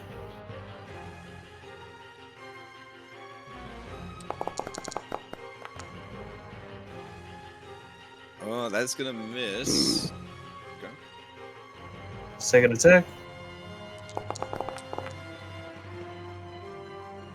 There That we will go. hit. Okay. Are you adding anything to it, or? No, I'm trying to save stuff for later. Oh, I'm okay. feeling we're gonna need it. All right, fair enough. That is still enough. You give it a crack over the head, and it goes plummeting to the ocean below. All right. Anything else from Cyrus? No, at this point we're just Okay. squaring Anastasia? up against the undemocratic. Do a little twirl and start flying back this way. I'll move my Jinx onto the undemocratic one. And I guess I'll Jinx's dexterity, Okay. and then I'll do 2 blasts to him.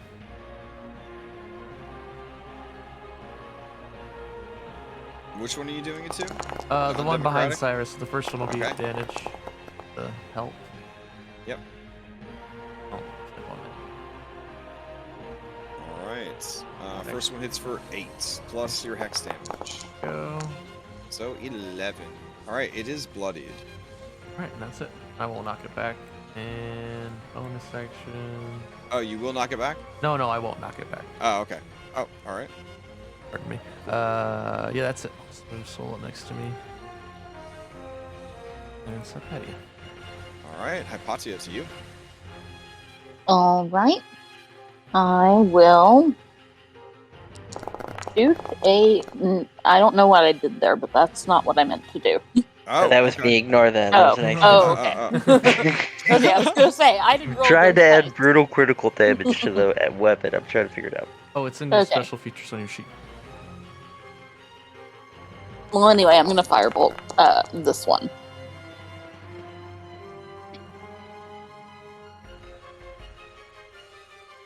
All right. Yeah, that is definitely going to hit. This one being the one next to Cyrus. Yes. All right. Okay. It takes quite a bit of damage, but is still going. Okay. Lets out a donkey bray of defiance. Skilla will fly up and a donkey bray back at it, like Oh, in a no. snotty tone, Okay. and then fly back away. All right. And that brings is us to magic. Magic Dire Periton is going to just attack Phil. So here we go. It's got its talons. Its will attack.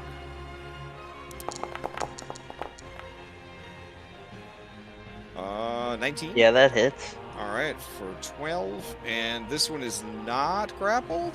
I should have But- grappled it, but I forgot, so you can dive bomb me. But That's fine. Yeah, but if it runs away to dive bomb, don't you get a free attack on it? Well, it's marked. Here, let me post it. I don't know Yeah. if it gives me like Sentinel. Well, it's Okay. it's When it's a an creature- opportunity attack, and it wouldn't get that because of flyby, right? Oh, right. It's a special effect that would prevent the opportunity attack. Yep. All right. Yeah, I think I only get the opportunity attack if it hits an ally. Oh, okay. All right. So it is going to, it's going to do its flyby, and then it's going to dive bomb back down at you with that gore attack. 17. That hits. All right, and it's going to add an extra 3d8 to that, and then go ahead and give me a strength save.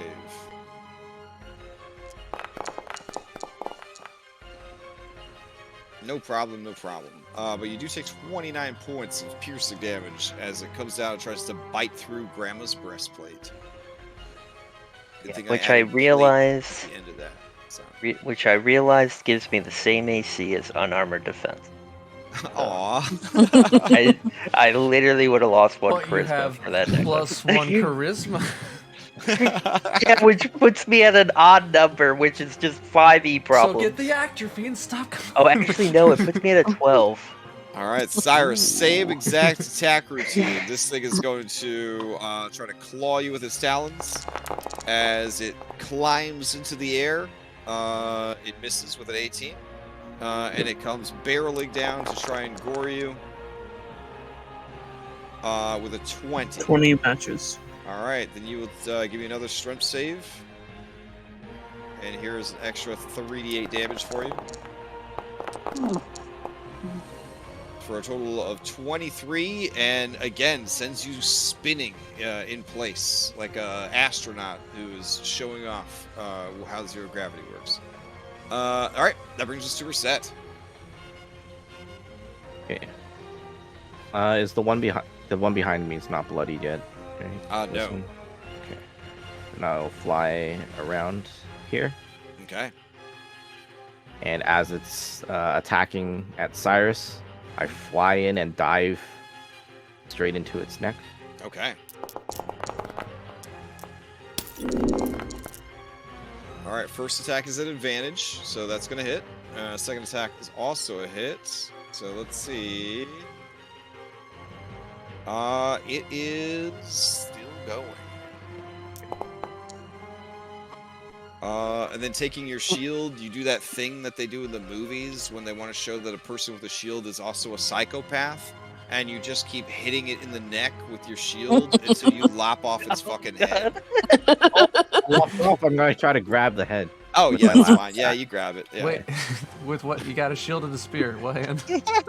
I scoop it up with the backside of the shield. I was gonna say you bite it with your teeth. but- Yeah, I was about to say. I'm thinking you bite, you just tear it with your fucking mouth. I mean, ultimately, I will accept. Catch it with your legs. You can catch it with your legs since you're flying. Yeah. Oh, maybe yeah, you I sit would on have the good shield and leg the control. head the shield bites Wait, down. here, you're trained in acrobatics, right? You just start hacky sacking the fucking head. All right. And yeah, and then I'll use my last- cleanly toss in the air, and then the mouth opens on your shield, and it chompies down on that shit. Yep. All right. I just look at the head, and satisfied. Okay. Give me a D. I don't think this is very good, but we'll throw it on there anyways. Give me a D4 to determine what ability you gain from this monster. Okay. The talons. You gained its keen sight and smell. You have Oh, advantage on no. wisdom checks that rely on sight or smell when you Oh, activate that God. ability. I suddenly smell how long it's been since Cyrus has taken a shower. Aw, Oh, there's no showers on the boat. I mean, no one's taking Exactly. a shower. You Yeah, smell all right. yourself. Dang, dang. Don't use true smell, though. Parisians We don't smell. True smell. All right, anything else for reset? No, I just fly over here Okay. and try to pinch my nose a bit. I bet Okay. someone's made that home brew. True smell. Oh, Go ahead, Philippocles, you're up. okay, my rage is now doing a damage of +3. All right. Reset told me to get its head, so that's what I'm gonna do. I'm gonna Alright. grapple it, and I'm gonna put it in a headlock Hell yeah. with my bonus action. All right. Here's it trying not to get grappled. It needs to be to 32. It It, fails. it came pretty close. No. All right. So you expertly grapple this thing around the neck. Yeah, and I put my hand up like right beneath the weight of the axe, right underneath the blade, and I just start sawing away at the neck. Oh my god. All right. It's letting out panic donkey brays as it flaps its wings and claws at you with its talons. And here's 2 reckless saw attacks. Okay. 20 is gonna hit. Anastasia's worried about her party. Yeah, I think it was those fat loots. They unlocked a bit of like latent murder hobo energy that was just below the surface. Honestly, I You should felt be like used I to that on wasn't. Wednesdays. So. Honestly, I felt like I wasn't adding enough barbarian flavor. So Oh, that's fair, what I'm trying to do. All right. Plus, So now that 13 and Reset's a an 14. edgelord, I feel like everybody's kind of has to up their game a little bit to keep up with the coolness. All right, it is bloodied by your efforts, but still hardy and alive. And I though I don't also- think it wants to, but I re-up the mark. So better hit me. All right. Cyrus, to you. All right. Sorry, I was reviewing some rules here. We'll fly our way over. Gonna get to our senses and fly back over to the magic. Critter McFace. Cannot think of names tonight. And we're gonna smack it with a staff. Okay. That is gonna hit. As is that. So All right. getting a 17 more damage to it, and The as creature's getting beat like a pinata. a As bonus action, we're gonna second wind. Oh, hype. Okay. Better use it now.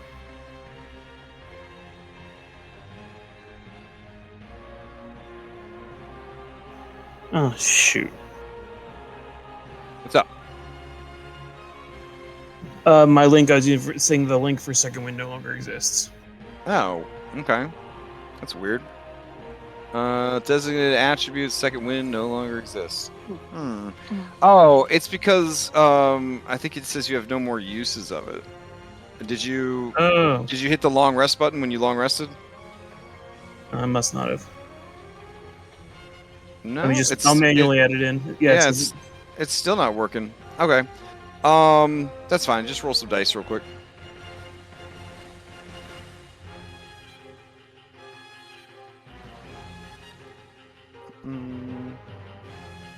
Oh, I see. It says resources secondary value. We'll just get rid of that. And now we can try it. Ooh, nice. 35 health. Okay. Yeah, level 10's a nice little boost. Okay. That passes play to Anastasia. We'll Sacred Flame on it to try and end it Okay. peacefully. All right. It throws up a dexterity save, hoping for the best. There we go. Oof, that's a beefy one. But it dodges out of the way somehow, flapping left and right, trying to get away from Philippocles. Cyrus, the laser blast from heaven, just misses it. Alrighty. Hypatia, to you. Wow, guys, I didn't think I'd get another turn. It's so exciting. These guys are they're hanging on there. They're hanging on there. Yeah. No, we'll just shoot it again. It's fine. For yard trash monsters, they're doing pretty good. Yeah. All right, you blast it for 8 points of damage in the chest. Some of its feathers catch fire, but it keeps going. This is the point where Skilla wishes she could bite things.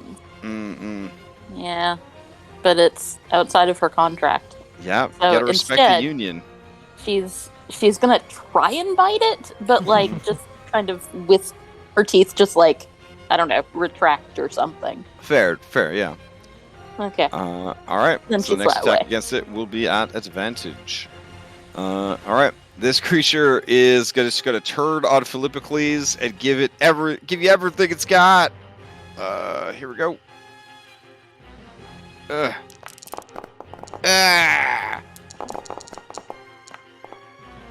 All right, we got a 24 for 16 Both hit. and an 18 for 7. And I'm pretty sure that is the last thing this creature is ever going to do. No, We're it's gonna set. give us its head. All right, I'm gonna fly over here, Uh-huh. and I'm going to do what it always does. I'm gonna do one attack at its head first, Okay. and then I'm gonna fly up, and do the dive thing. Okay. Yeah, so it is the exact same pattern that they do it. Got it.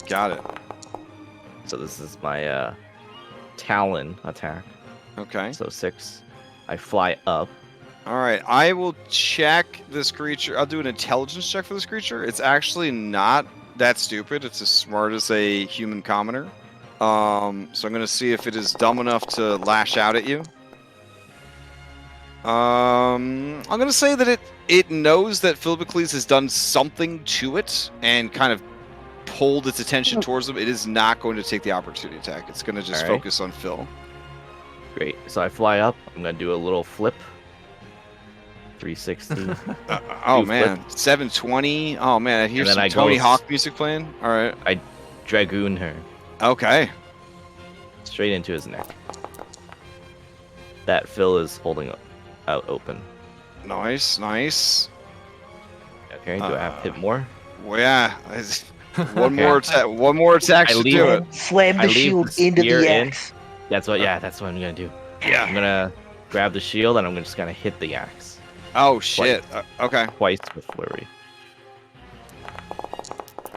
Using your shield, you force the creature's neck against the axe, and then with the second impact, there is a chonk sound, and its head comes free of its body. Blood sprays all over you. Blood everywhere. So much Hey. blood. I go through the the cloud of blood and catch the head. Okay. This time with my mouth. Oh damn. Just as Okay. Anastasia wanted it. Is that what you wanted, Anna? No. I'm horrified. All right. Do you have your shield spit out the shitty head you got and try to replace Yeah. it with this? Okay. Give me another D4. Try not to get a 3. Oh, All right. It disintegrates the first head, and then you pop the new head in, and you gain keen sight and smell as its ability. I just say these Other birds suck. options was you could have had a dive attack, flyby, or pack tactics. The one I killed above the cave fall all the way to the ocean Yes. floor. The way they Yeah. described this is anytime you fall, you always fall for at least 100 feet. The way they described the setup of this mountain. Yeah. I look at the head in disappointment. Okay. So Crash, on the thing, I went to the special traits and I keep trying to type in 1d12, but it keeps going back to 0. I don't know if I don't have permission to do it. All right, let's see. Special traits. What are we looking at? Melee critical damage dice. That's how many dice Should you be another. Put 2 in there, so roll 2 dice when you crit. Yeah. Oh, okay, Mm-hmm. maybe this will work. You just Alright, put I'll in go number back 1. to self Yeah. roll and spamming d20s. Okay. All right.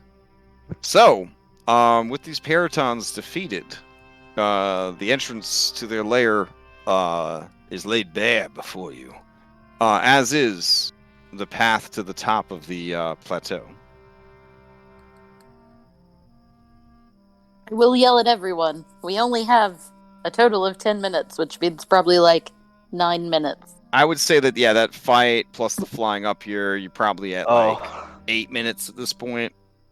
I kind of wanted to take like Well, a little breather in the cave. 250 feet, and you only go 60 feet per movement. You got to move as fast as the lowest person in the party. So it would have taken, yeah, so about 2 minutes of burned up. So you got 8 minutes left on the clock. Want a little nap. I mean, we can take a little nap once we get to the top. But then the rocks are gonna be there. Well, yeah. Hey, look, if I could catch my breath, I'll be in fighting shape. But I'm willing to go now. I ain't afraid. All right, I've activated the in-game clock to help me keep track of them minutes as they pass. I mean, I can technically just run up the walls, and maybe Phil could fly Cyrus up the rest of the way, if you want. Yeah, but then maybe We'd they'll have to try be and in fly the away. Yeah, We we'd not have to really be need in to. the cave. Could you not cast it again? I mean, I can. Just another spell slot, but I can. Yeah, I can cast it again. It's fine. Yeah, let's do that. Maybe there's stuff in this cave too. Let's take a look. All right, the Paraton's cave is full of bones that have been broken apart and drained of marrow. You see of interest, there are humanoid rib cages that I think it's called the sternum, the bone that goes over the heart, has been shattered in all of the things that you find. Given the condition of these bones and the condition of the creatures you were fighting, they were starving. You know, this So- actually looks kind of cozy. I say. Oh, As do I we Reed, suddenly slide. is have there a anything on the fingers of skeleton? Let me see. you start looking at people's hearts for scent? I can hear your heart beating, Phil. Repeat. What's it sound like?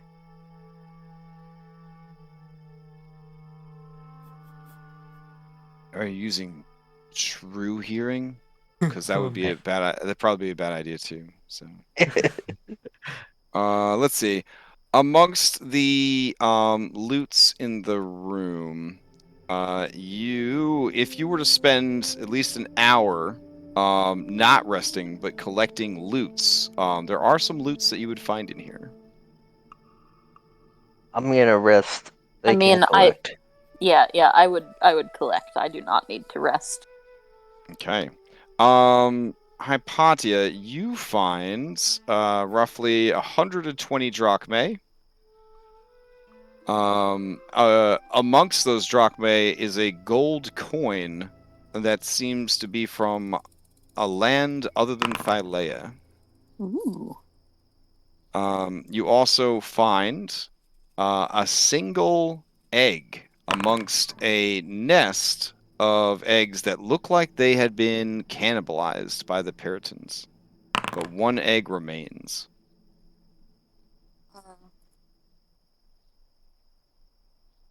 I'll ask Anna what we should do with the egg. Just leave it?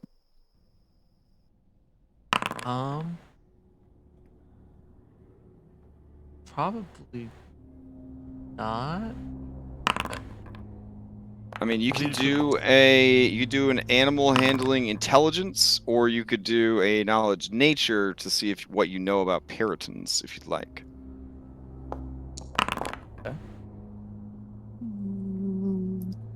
Good. Oh wow.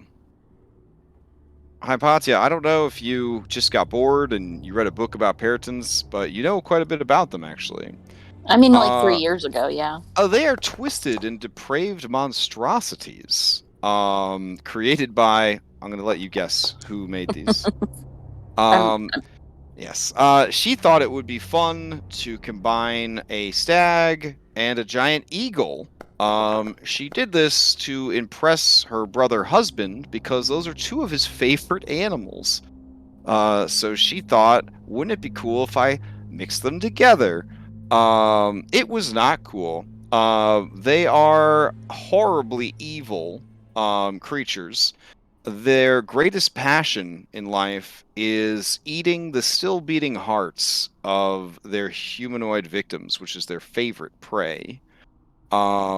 These particular ones more than likely had a symbiotic relationship with the rocks and would prey on anyone who escaped from the rocks and tried to make their way away from the rocks' territory, or in this instance, people who tried to invade the rocks' territory. As such, they probably very rarely got to enjoy their favorite meal, which is still beating humanoid hearts, and instead just kind of fed off of whatever scraps that could be found.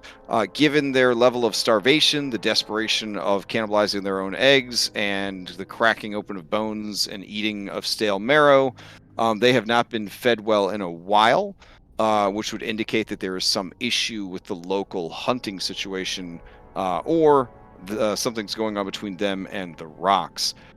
These creatures, while technically not capable of language per se, are intelligent enough to understand language. They just can't vocalize. So, like a Wookiee, I guess. But yeah, they are possessed of a human level intelligence. But they are unequivocally monsters and evil. Trying to domesticate one of these creatures would be akin to trying to raise a goatling to be a human child. I So I'll ask Anna what we should do, and Anna will be like, "Well, I don't know. I don't know much about these things." And then I'll just rattle off all of these facts, and then listen to myself like I'd never heard it before, and then be like, "Oh, I guess. Well, we can take it back for Crusher. Be a nice breakfast." And now, if you did intend to hatch the egg, a Periton egg has an incubation period of 1 month. A hatchling must be fed for the first month of life, but will quickly grow to maturity in only 3 months' time. Yes. I will put it in the bag of colding, and it can be a special treat for Crusher. Okay, fair enough. Because he didn't get to go on the mission. I mean, it's kind of like a white meat and a red meat at the same time, like eating like an emu. So very, very tasty. Very tasty. Okay. And that is what you found in the cave. And you did rest there. So let me put an hour. You'll have to reapply any sort of buffs and spells that you were dealing with. Okay. Cyrus, did you not want to rest? Hypatia, do you have Here? the tent still? I do. Do I you mind if I take a shower? Yeah. Yeah. Wait, there's a shower in there? I mean, you can ask the servants. Sure, they'd get one ready. I'd assume there's a shower. Difference of the stuffed animal. It's a Valis tent, right? So Mm. Don't let the people on the boat find out. They'll probably try to take Mhm. routine showers. I mean, it's Maybe like a they should. special feature. Like a lid goes over the stuffed animal pit, and then when it retracts, there's a shower, Oh, nice, nice. Okay. like a pool. I have a question, Chris. This never come up before. Mm-hmm. But level 5, when you cast text, you can concentrate for up to 24 hours. Could I still rest? Concentrating on a Yeah, spell? yeah. You can concentrate while resting. Oh, dang. I mean, Anna, you can be a Tyrannosaurus Rex and still concentrate. I'm pretty sure you could hang out and do nothing for an hour and concentrate. Okay. Yeah. I just never thought about that But before. a great question. A great question. Also, as a warlock, you got to get your money's worth on these slots. So. Every day I should Dang, I should have text taken a heal. I something could have and saved some dice. All right. Don't see Perrytons that often.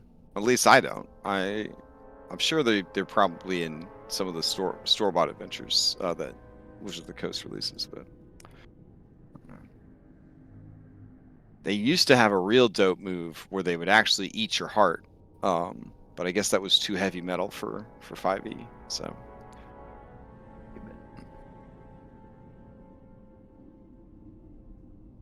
Okay. So what is the plan? Once we're done So- resting, Mm-hmm. I'm gonna wait to cast fly until we're up the mountain now, right? Is that what I'm doing? So you're gonna climb the other 250 feet normally? well, I can just run out. Everyone else can just fly, and Phil can fly Cyrus up. Okay. Between Bullbug and Pythor, the other 3 NPCs could easily be kind of carried up the mountain. That's fine. Per the adventure, though, just to give you guys an idea, it is a DC 18 athletics to climb this mountain.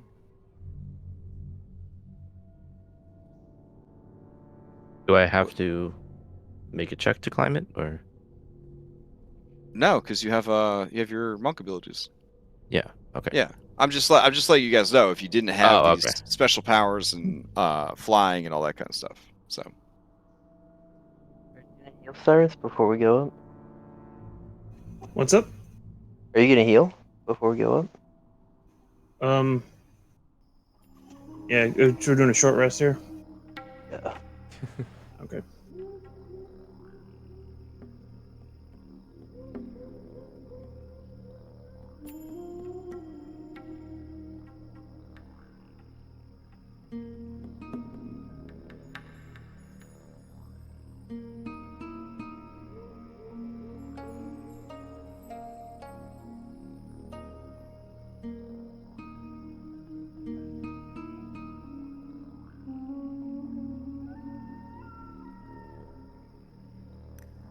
Can you guys see the numbers that kind of indicate heights on the map? They're not hidden, right? Yeah. No, we- they're not. Okay, cool.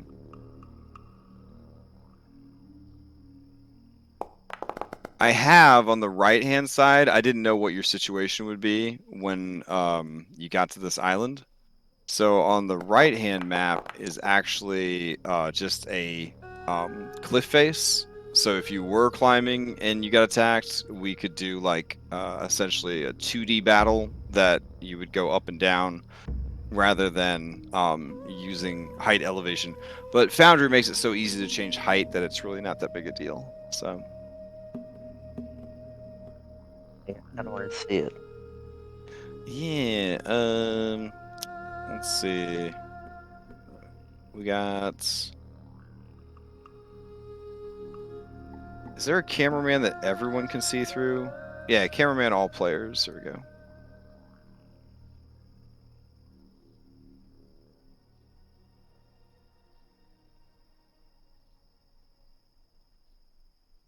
Yeah, so it would have been like that, and then you kind of use it to like climb up.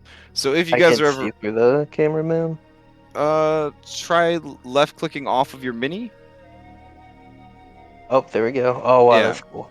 Yeah. So if you guys are ever running like a lower level game and you need to have like a thing where they're climbing a mountain, I've actually found these to be pretty useful. You just do like a cool picture of a mountainside, and then it's like kind of a fun way to track like how high they are on the climb, and if they start to fall, if they catch themselves, like how far do they fall before they catch themselves, that kind of thing. So Yeah, but that's for really cool. but for you guys, not really a thing. So all right.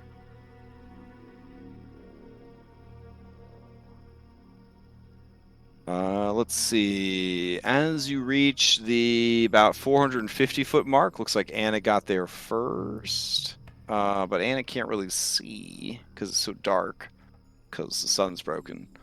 Because it is only about 10:20 in the morning. Hypatia, as you move into the view, these massive nests are constructed from the splintered remains of ships. The nests are splattered with heaps of bird droppings, some of which seem to hide salvage from the destroyed ships. Adorable babies peek out at you Uh-oh. from within the nests. And they look at you with hooked beaks and hungry eyes. And they begin to make horrible, hungry baby bird sounds. I like So, try pulling out Kyra's loot and casting sleeps. Ooh, okay. That'll only put them to sleep for a minute, though. Oh, that's right. Yeah.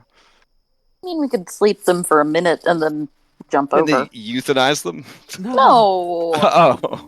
no, I think mean, like, we need to talk about this just go on before up to 500 feet. Just like, Do you need a meta timeout real quick Oh. to deal with the consequences of adorable babies? You also see I'm that there just are thinking back three. to the temple. Yeah, there are 3 unhatched eggs as well. It's very like Monster Hunter. They look like eggs that you would carry like a fucking 9-month awesome. 9-month pregnant woman, you know, like waddling down the fucking mountain. I love that shit. Yeah. Yeah, that's awesome. No, yeah, we need to talk about this because of what happened way back in the Fey Temple with the baby goats. Because they're technically baby. Well, they'll either look, I guess the question is, they look malnourished or do they look just like regular rock chicks hungry? These babies, I would say that you guys are high enough level. Those of you trained in handle animals, you know that these babies are definitely hurting for food.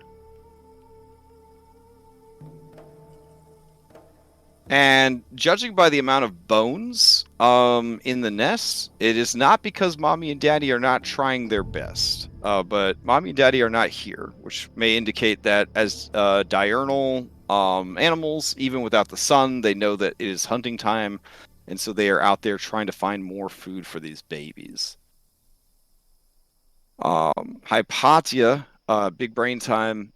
The things you're seeing here indicate that there may be some major changes to the ecosystem as of late out here in the Forgotten Seas. Hmm. Because normally rocks are sort of the apex hunters of their territory. So if the rocks are struggling to find food, it could indicate that a more powerful predator has moved into the area, or more powerful predators have been introduced into the area. Ooh. And do we know if rocks are intelligent enough to carry on conversations and like make a deal with? That's a great question. Rocks are smarter than birds, but not as smart as people.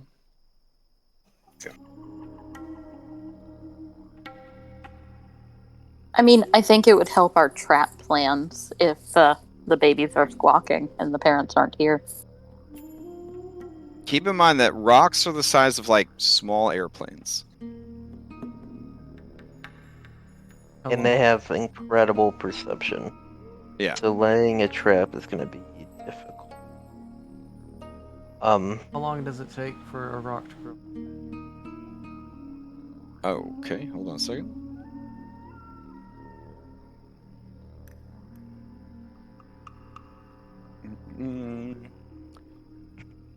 All right. Let's see. Okay. Rocks, gargantuan birds of prey. They prefer high mountains in warm or subtropical regions. Nothing is as ferocious as the Zakaran rocks. Well, good thing you're not dealing with one of those. Let's see. Massive. Smallest among the species weigh over 8,000 pounds. Ecology. They like to eat elephants when possible. Very territorial.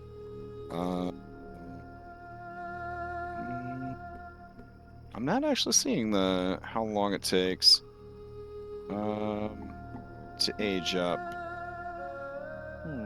I may have to make a call on my own. No. Oh wait, here it is.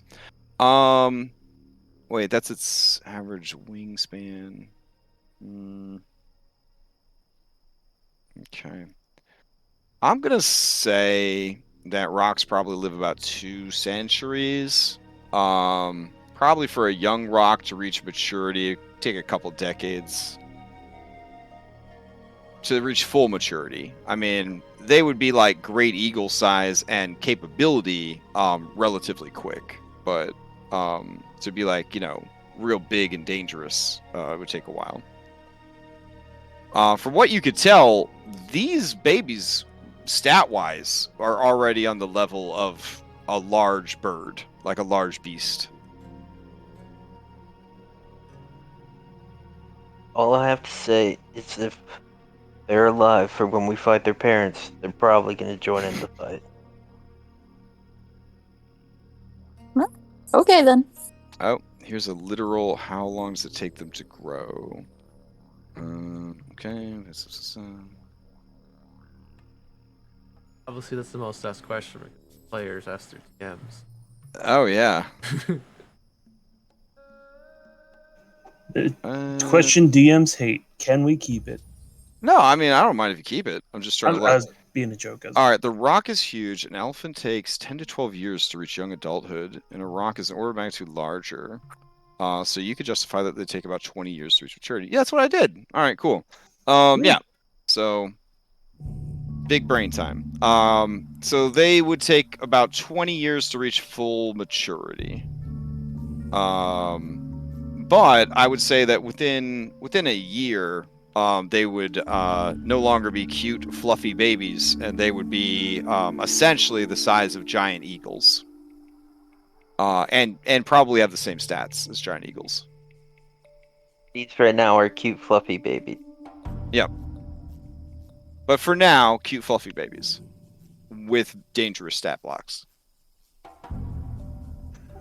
Well, I mean, we could take these back to the Amazons. Take the hatchlings back to the Amazons for them to raise them. Damn, the Amazons would be very excited about that. Not even gonna lie. The Amazons would be so fucking hyped for that shit.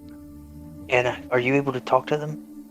I mean, No. we're gonna have trouble getting them out of their nest, but In the third age of magic, Anna, rocks were still considered animals, but to prevent druids from going fucking Absolutely, nuts, yeah. which they should were have just allowed. They should have just allowed.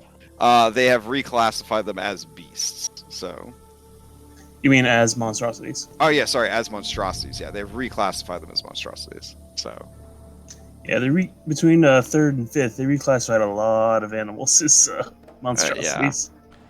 I would say lore, like for lore and story purposes, we could certainly, since we don't have a druid in the party, I would say that magic would have trouble duplicating this effect for a polymorph spell, wink, but you could probably try to speak with them. Yeah.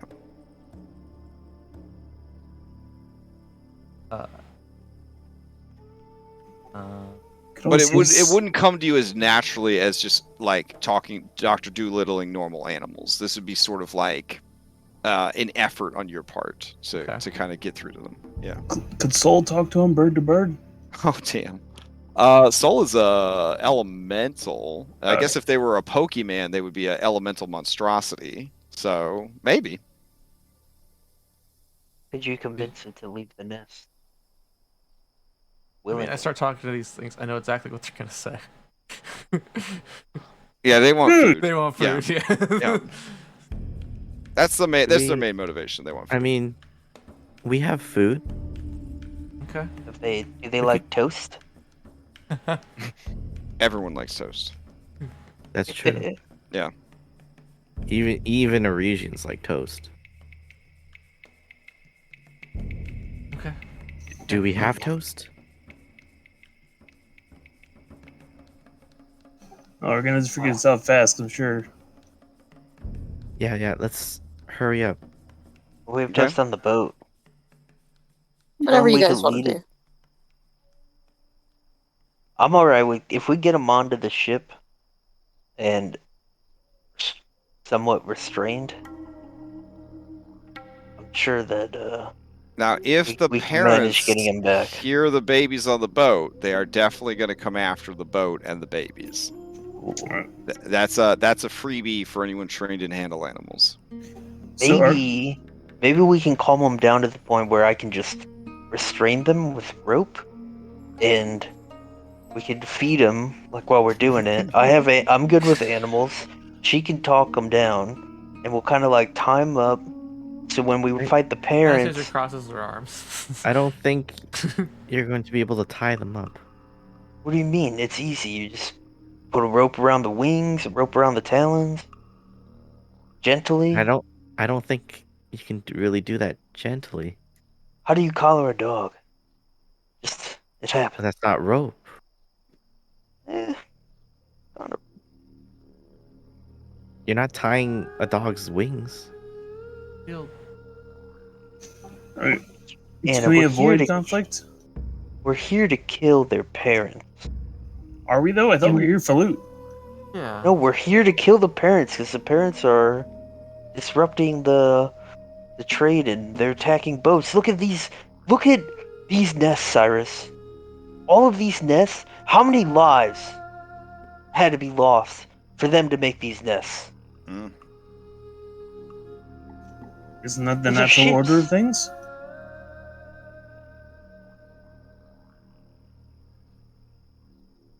Well, I'm here to change that.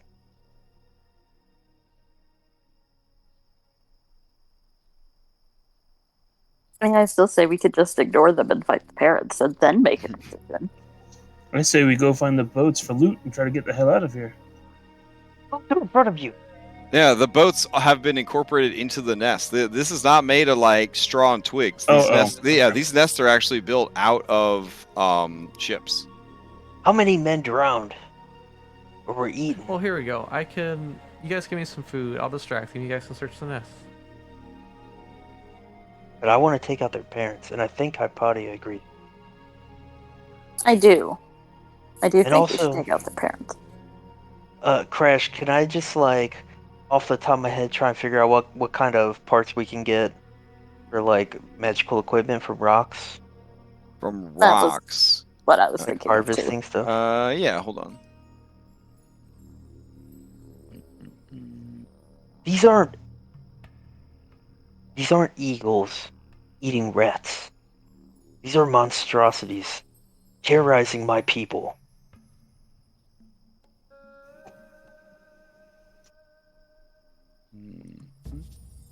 So every creature that preys on humans should be destroyed. My enemy. It's a monstrosity. This place is full of monstrosities. The whole land's full of monstrosities. I didn't hear you complain when we killed those deer birds. They attacked us first. There's a difference between defending yourself and outright killing. It's called I hunting, understand. Cyrus. Are we doing it for food or for protecting ourselves? We're protecting the people. Oh, I see what's happening here. The monster slayer is kind of little turned off of slaying monsters when he found out why he was slaying some good role playing going on there. All right. Anyways, if these rocks are of a legendary status, of which they are, they can provide the following dope shit if you are able to harvest an intact specimen. So, the gizzards are an amazing delicacy and are worth a paltry amount of money to people of your economic status. The beak can be made into a dope maul that can do bludgeoning or piercing damage, which is kind of cool. Let's see. The feathers. Adorable. The feathers can be enchanted. Let's see. They can be enchanted to create feathers of jumping. It's basically, I think, a Link's Awakening reference to the Roc's Feather in that game. But basically, yeah, when you create the Roc's Feather while holding it, you can benefit from the jump spell. But it does take up one of your quote unquote hand slots to do so. And then if you are able to get the Roc's Heart, oh my. The Roc's Heart is a key ingredient in crafting the legendary item, the Ring of Titanic Growth. Basically a ring that allows you to achieve huge size. No one in the party would be interested in that, so okay. Oh, what's that? What is 2 sizes larger than huge? You could probably grapple technically Sidon. only gargantuan, but I play with colossal plus and all the other kind of stuff. So yeah. Colossal, Cyrus. Colossal. I'm not against killing these things, just we needed to make sure we're not disrupting the natural order, because let's face it, these are part of the ecosystem. This is their island. Not anymore. You're sounding like Sidon. Don't you ever compare me to him. Then I don't mean, act like a anyone- tyrant. anyone trained in religion would know that Sidon a big fan of rocks because he likes seabirds, and these are big, strong seabirds. So definitely creatures that he is a fan of.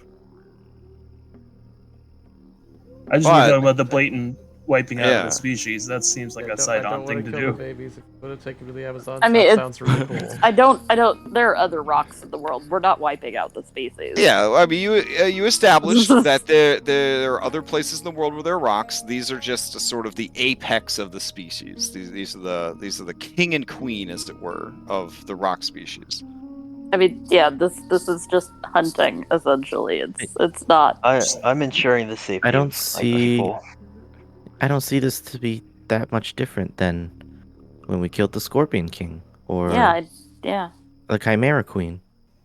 Well, those were they were monstrosities. monstrosities. These are These are monstrosities. also monstrosities. Specifically crafted by Lutheria. I don't think the rocks were What created by difference does Sidon. that make? They're still monstrosities.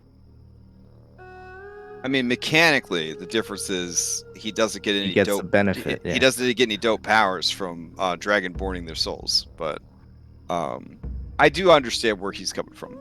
This is actually a pretty good spot to stop. Well, you guys will have a week to suss out what you want to do moving forward. Essentially, I roll every hour to see if the mother and or father return. During that time, it's just you and the babies up here on the mountaintop. So we will leave off here and continue next week with you guys deciding how to proceed. All right. So we played on FoundryVTT tonight, hosted by the ForgeVTT. Both of those fine companies are sponsoring our Extra Life Marathon, which is in 33 days. 25 hours of Dungeons and Dragons. Your own Anastasia is going to be in that marathon, and I think streaming that marathon. Yep. Yep. So if you would like to donate money to make life miserable for Anastasia, that is something you could do, or you could donate money to help Anastasia. Either way, your donations go to help children. Extra Life is a fantastic charity. I really support it and try my best to help it out. I was a very sick human. I spent a lot of time in and out of hospital. It sucks. So Extra Life tries to make things better for kids that are dealing with that kind of stuff. We've raised $17,000 over the past couple of years, so I'm hoping that we could raise $3,000 this year to hit the fat $20K mark. Hopefully we do even better than that. Lots of prizes to give away this year. Every dollar you donate is a raffle ticket in our donor raffle. You could win a legendary tier D&D Beyond package, which is to say everything on D&D Beyond, including like I think a lifetime bonus of discounts on future products. I don't know. It's pretty awesome. I have a legendary thing and it's fucking amazing. What else? Oh yeah, Incarnate, Sirenscape, Zapiku Maps, Heroic Maps, Afternoon Maps, who made the map that we were just on. Just so much. There's so much support this year. It's fantastic. Really, really excited for it. Tomorrow night, Red is going to be running an Eberron Western train heist adventure to raise money for Extra Life. So did anybody step up to stream that for you, or Some and Will said they could, so I'm gonna make them an overlay and they're just gonna sit in. So yeah. Okay, great. Okay, so and I'll host whichever one of them is going to stream it. So yeah, that'll be going on tomorrow night, and then we'll throw the VOD up on YouTube. And then Friday will be the second night of the Monster Hunter miniseries that Dom is running. So that raised some money for Extra Life last week. Really, really fun. If you are interested at all in Monster Hunter or just seeing big monster fights in Dungeons and Dragons, it was a lot of fun. A lot of really cool stuff happened in the combats, and it was just a nice mix of Monster Hunter, Dungeons and Dragons, and Glyph systems. And yeah, I think that's all we got for now. Anybody have any other announcements? Nope. All right. So everybody enjoy the week. If you need me for anything, hit me up on the server, and then I'll see you next time. Thanks All right. everyone. Night, everybody. Bye. Night.